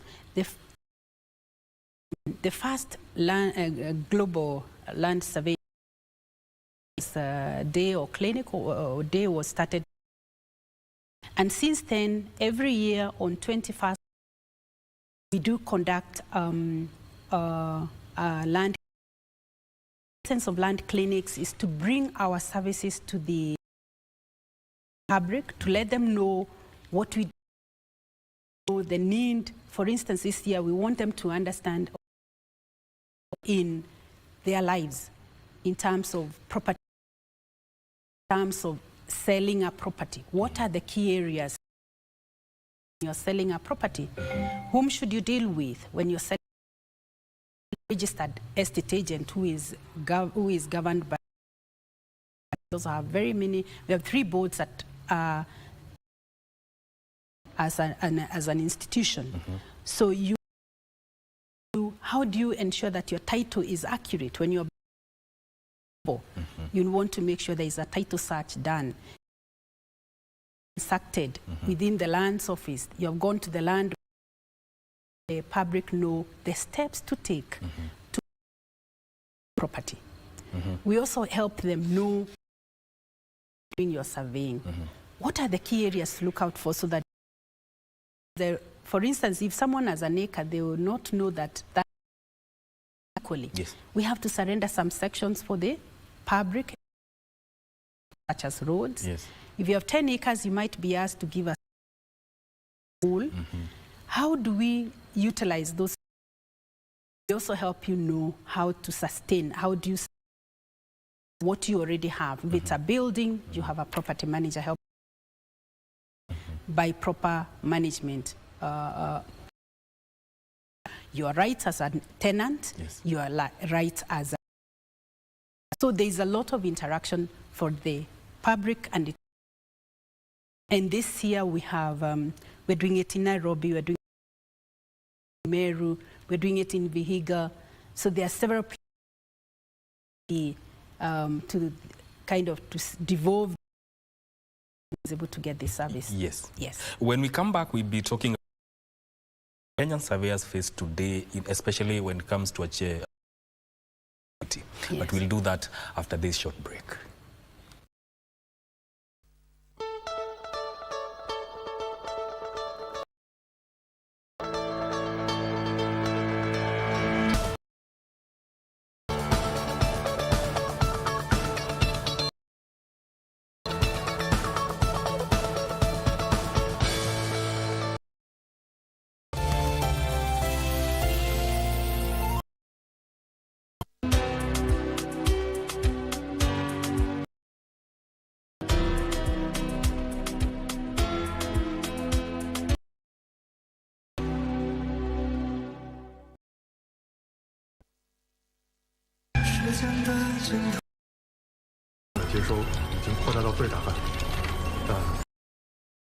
说把机器设备统帅，这套技术系统要建立起来。文斯，我们见一面了。时间的尽头。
Back to the viewpoint, we are talking about surveying the path to development. And to continue with this conversation, talk about the face in as far as attaining concerned.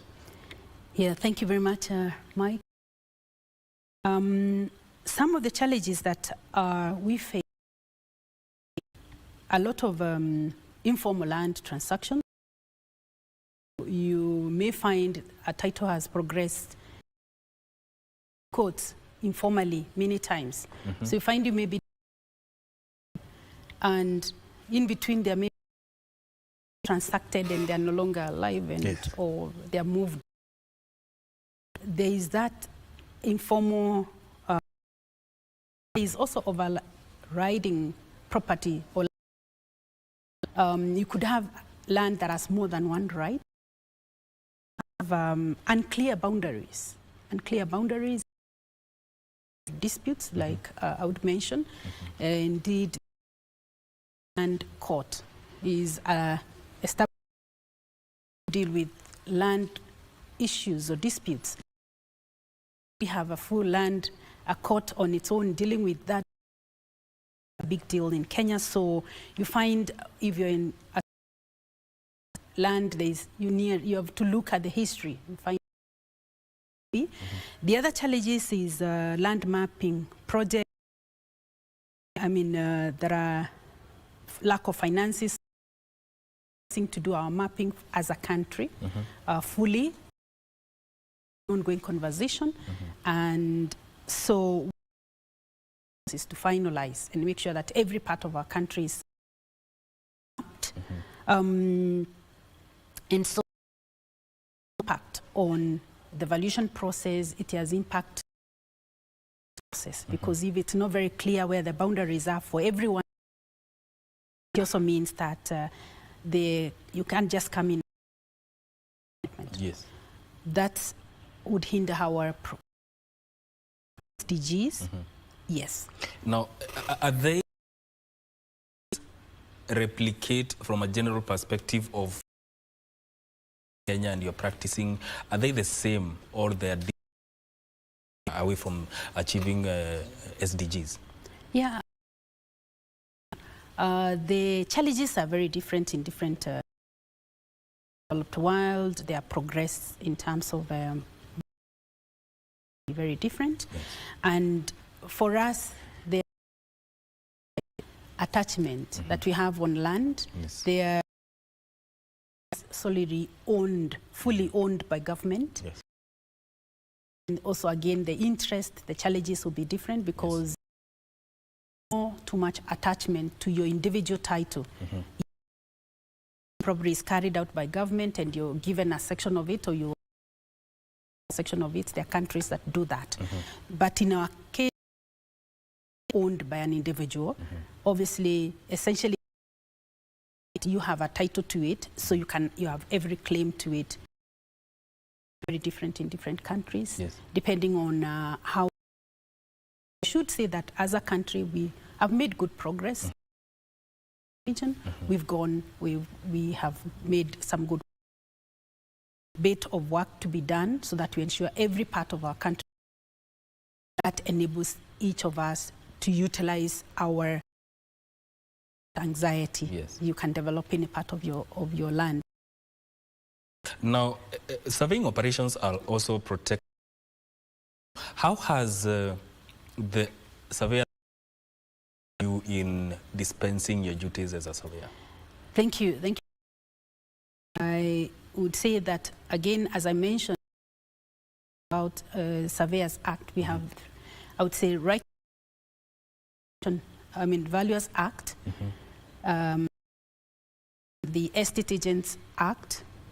We have 3 acts that govern how we operate. And the role of those the government-appointed boards is to ensure the professional services are being offered in the right way. We have professional service, only licensed and trained licenses are able to provide service to the people. Us in ensuring that we are professional, it is that we are also protected. For instance, a estate agent did serve you. If you don't pay them, they can actually go. You'll be forced to pay them for the services they rendered. The Act has protected the professional, protected the public. If you have any complaint, and a surveyor, I mean a valuer, an estate agent surveyor, you can actually raise a complaint to the Institution of Surveyors of Kenya. We'll take it up. And the member is disciplined, and we will also take it up. Our boards, and again, action will be taken against that professional.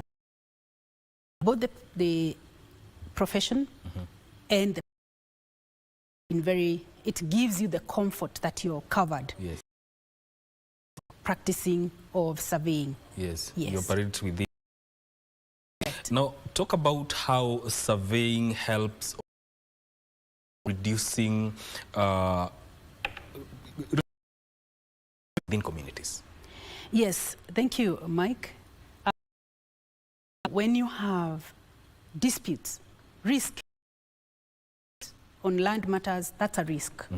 So one established clearly where your boundary is, the risk is used. Once the risk is also the role of a surveyor to come and sometimes through the land registrar, actually the boundary is here accurately.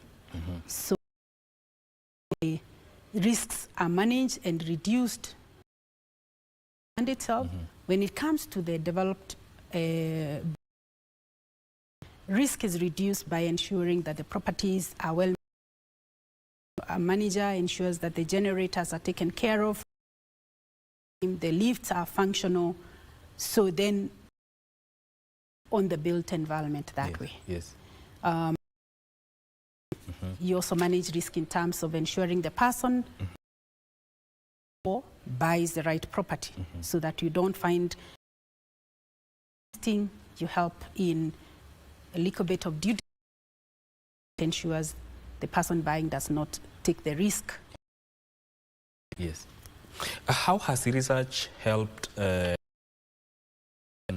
the efforts to achieve? Thank you, Mike. Again,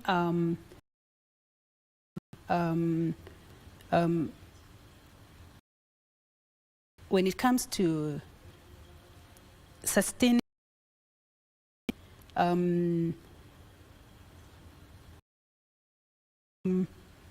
could you quote again? The place achieving sustainability. Yes. The advantage of research is that it's a continuous exercise. And stop or reduce research, especially in surveying, it is evolving on a daily basis. If artificial intelligence, you cannot fail to investigate ways that you can become better. So for us, this process, we we research to look at what are other people, or in the world, where is the world going to in terms of information system, which is, you know, the AL, for instance, how can it make us better people? Researching.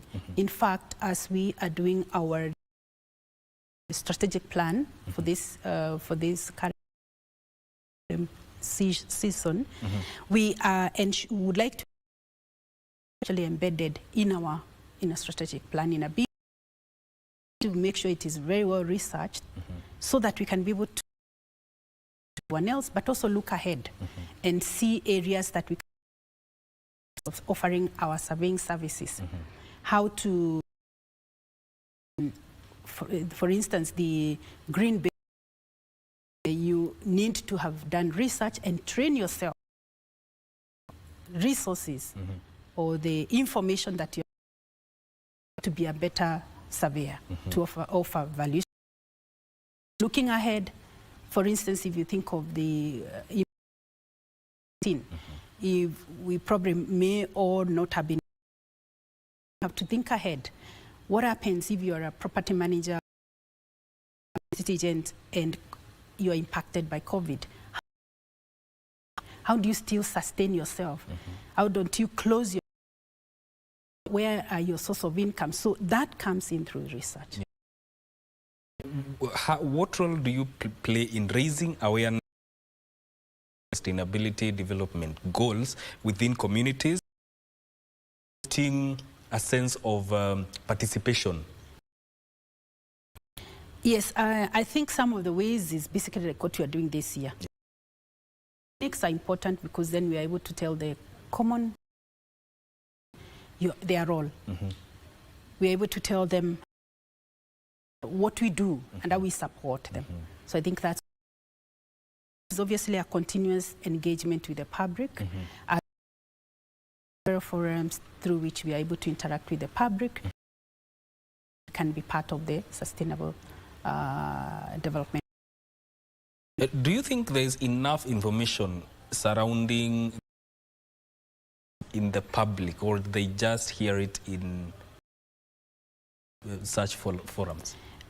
Mike, I would say I think it's an ongoing. Sustainability can be very complicated. It needs to be broken down. And I think there are, for instance, the role of the UN is to make it understand. Because you see, every profession play in terms of sustainability. It's not just a surveyor who does that. Yourself. As a journalist, in helping the public understand where is sustainability. In terms of somebody has a role, a farmer, somebody has a role.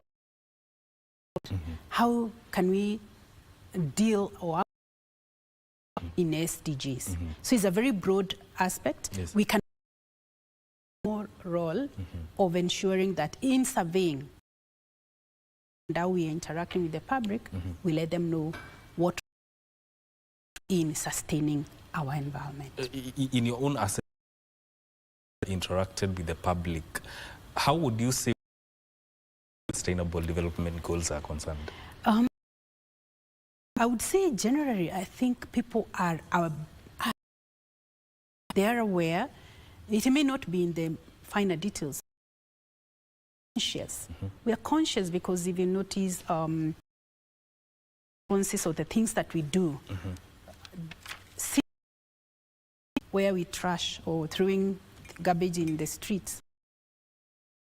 You can see the locations where, I mean, the issues probably do people, for instance. There's a selected section. So I think there's some in terms of being able to deal with sustainability. Person. Yes. Now, how are we going to make sure that are addressed earlier from a can you contribute to bringing this resilience, related hazards, especially in vulnerable communities?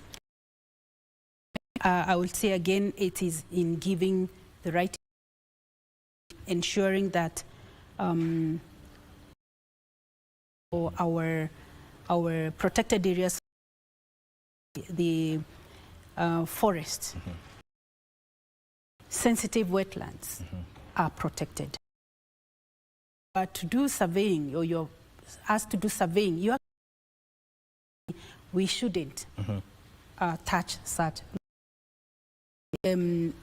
Or if it's an area with mine, give your information, your professional opinion on the protecting the environment, protecting the areas that ought to be protected in the forest, the areas where waters, where it is the role of a surveyor to ensure that those areas are protected. Yeah. Yes. Are there tactics that surveyors changes in the environment over time? That we are dealing with the aspect of climate change. I would say that would be, to a certain, really that's not our role. Because if it's not, our role is not to monitor climate change. I think that's a different, our role is to, let's say to a building, if you're dealing with a building, the changes, that's where it would go. But I think that's a different role for someone else. Basis dealing with or monitoring how climate is. Yes, do you also do the assessment project in their impact on ecosystems, ecosystems? Yes, we do. Now, some are NEMA or impact and auditors. So we are able to impact of a development to an area.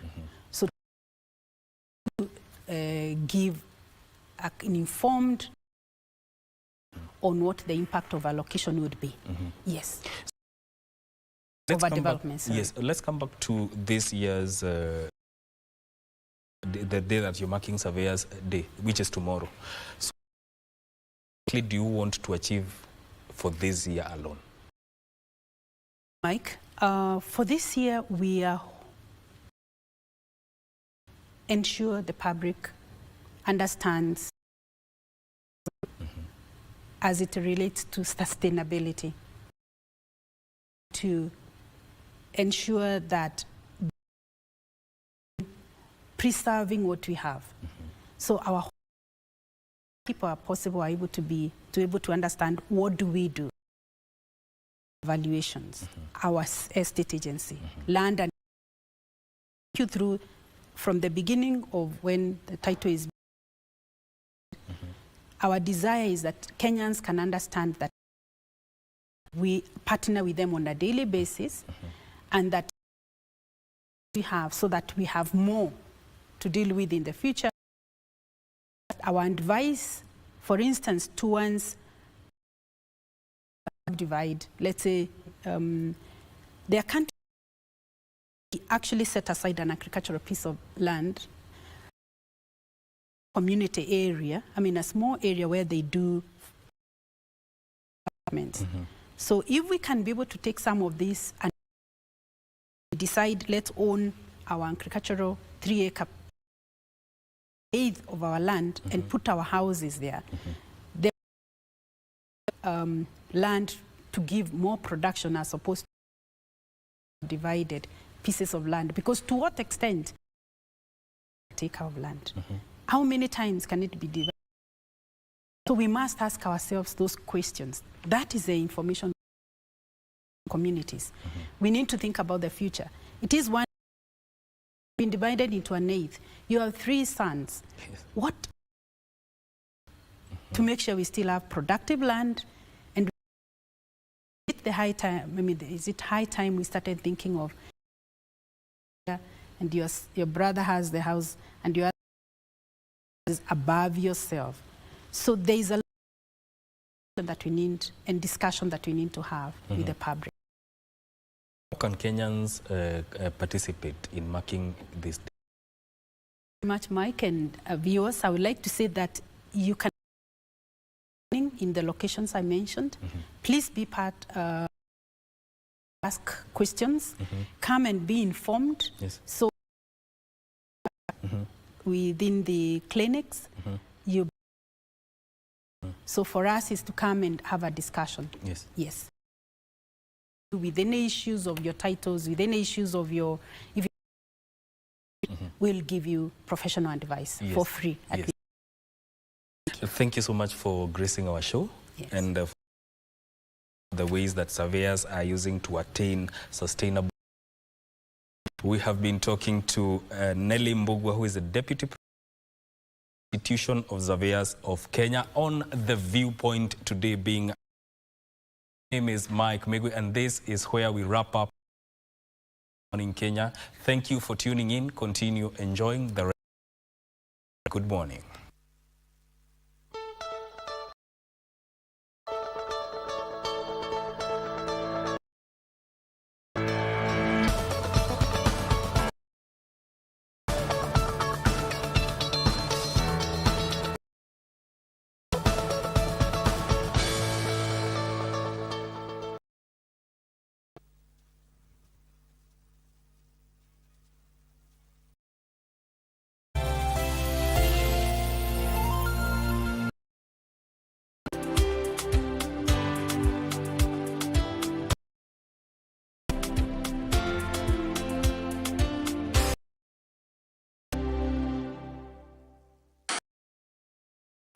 On KBC Channel 1, we are a TV. Get a taste of the. Yes, indeed. Feel the passion. I swear that you will never lose me. I can't get married to you. That's why you're making fun of me. Get out. Who is the man in this one? And the laughter. To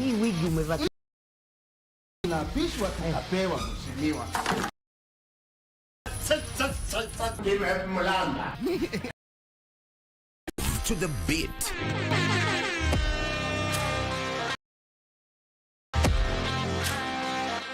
We are live from Broadcasting House.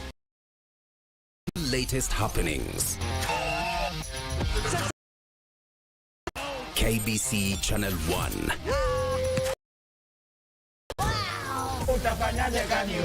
We are. Oh, yes. And Kenya's watching. Thank you.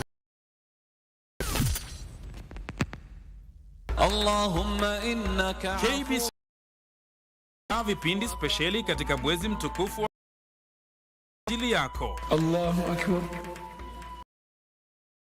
Wa rahmatullahi wa barakatuh. Kando na ukumbi wa Kiislamu, kutakuwa na makala yanayoangazia masuala ya Whosoever witnesses the month of Ramadan, vipindi vya mapishi. Katika mapishi ya Ramadhani, pilau ya korosho, vitunguu vinne vikubwa na zabibu na kaswida. Pia tumekuandalia ili kukuweka kwenye mstari wa mbele katika fungu. Zama runinga ya KBC Channel 1 katika mwezi huu mtukufu na kuhifadhi imani yako.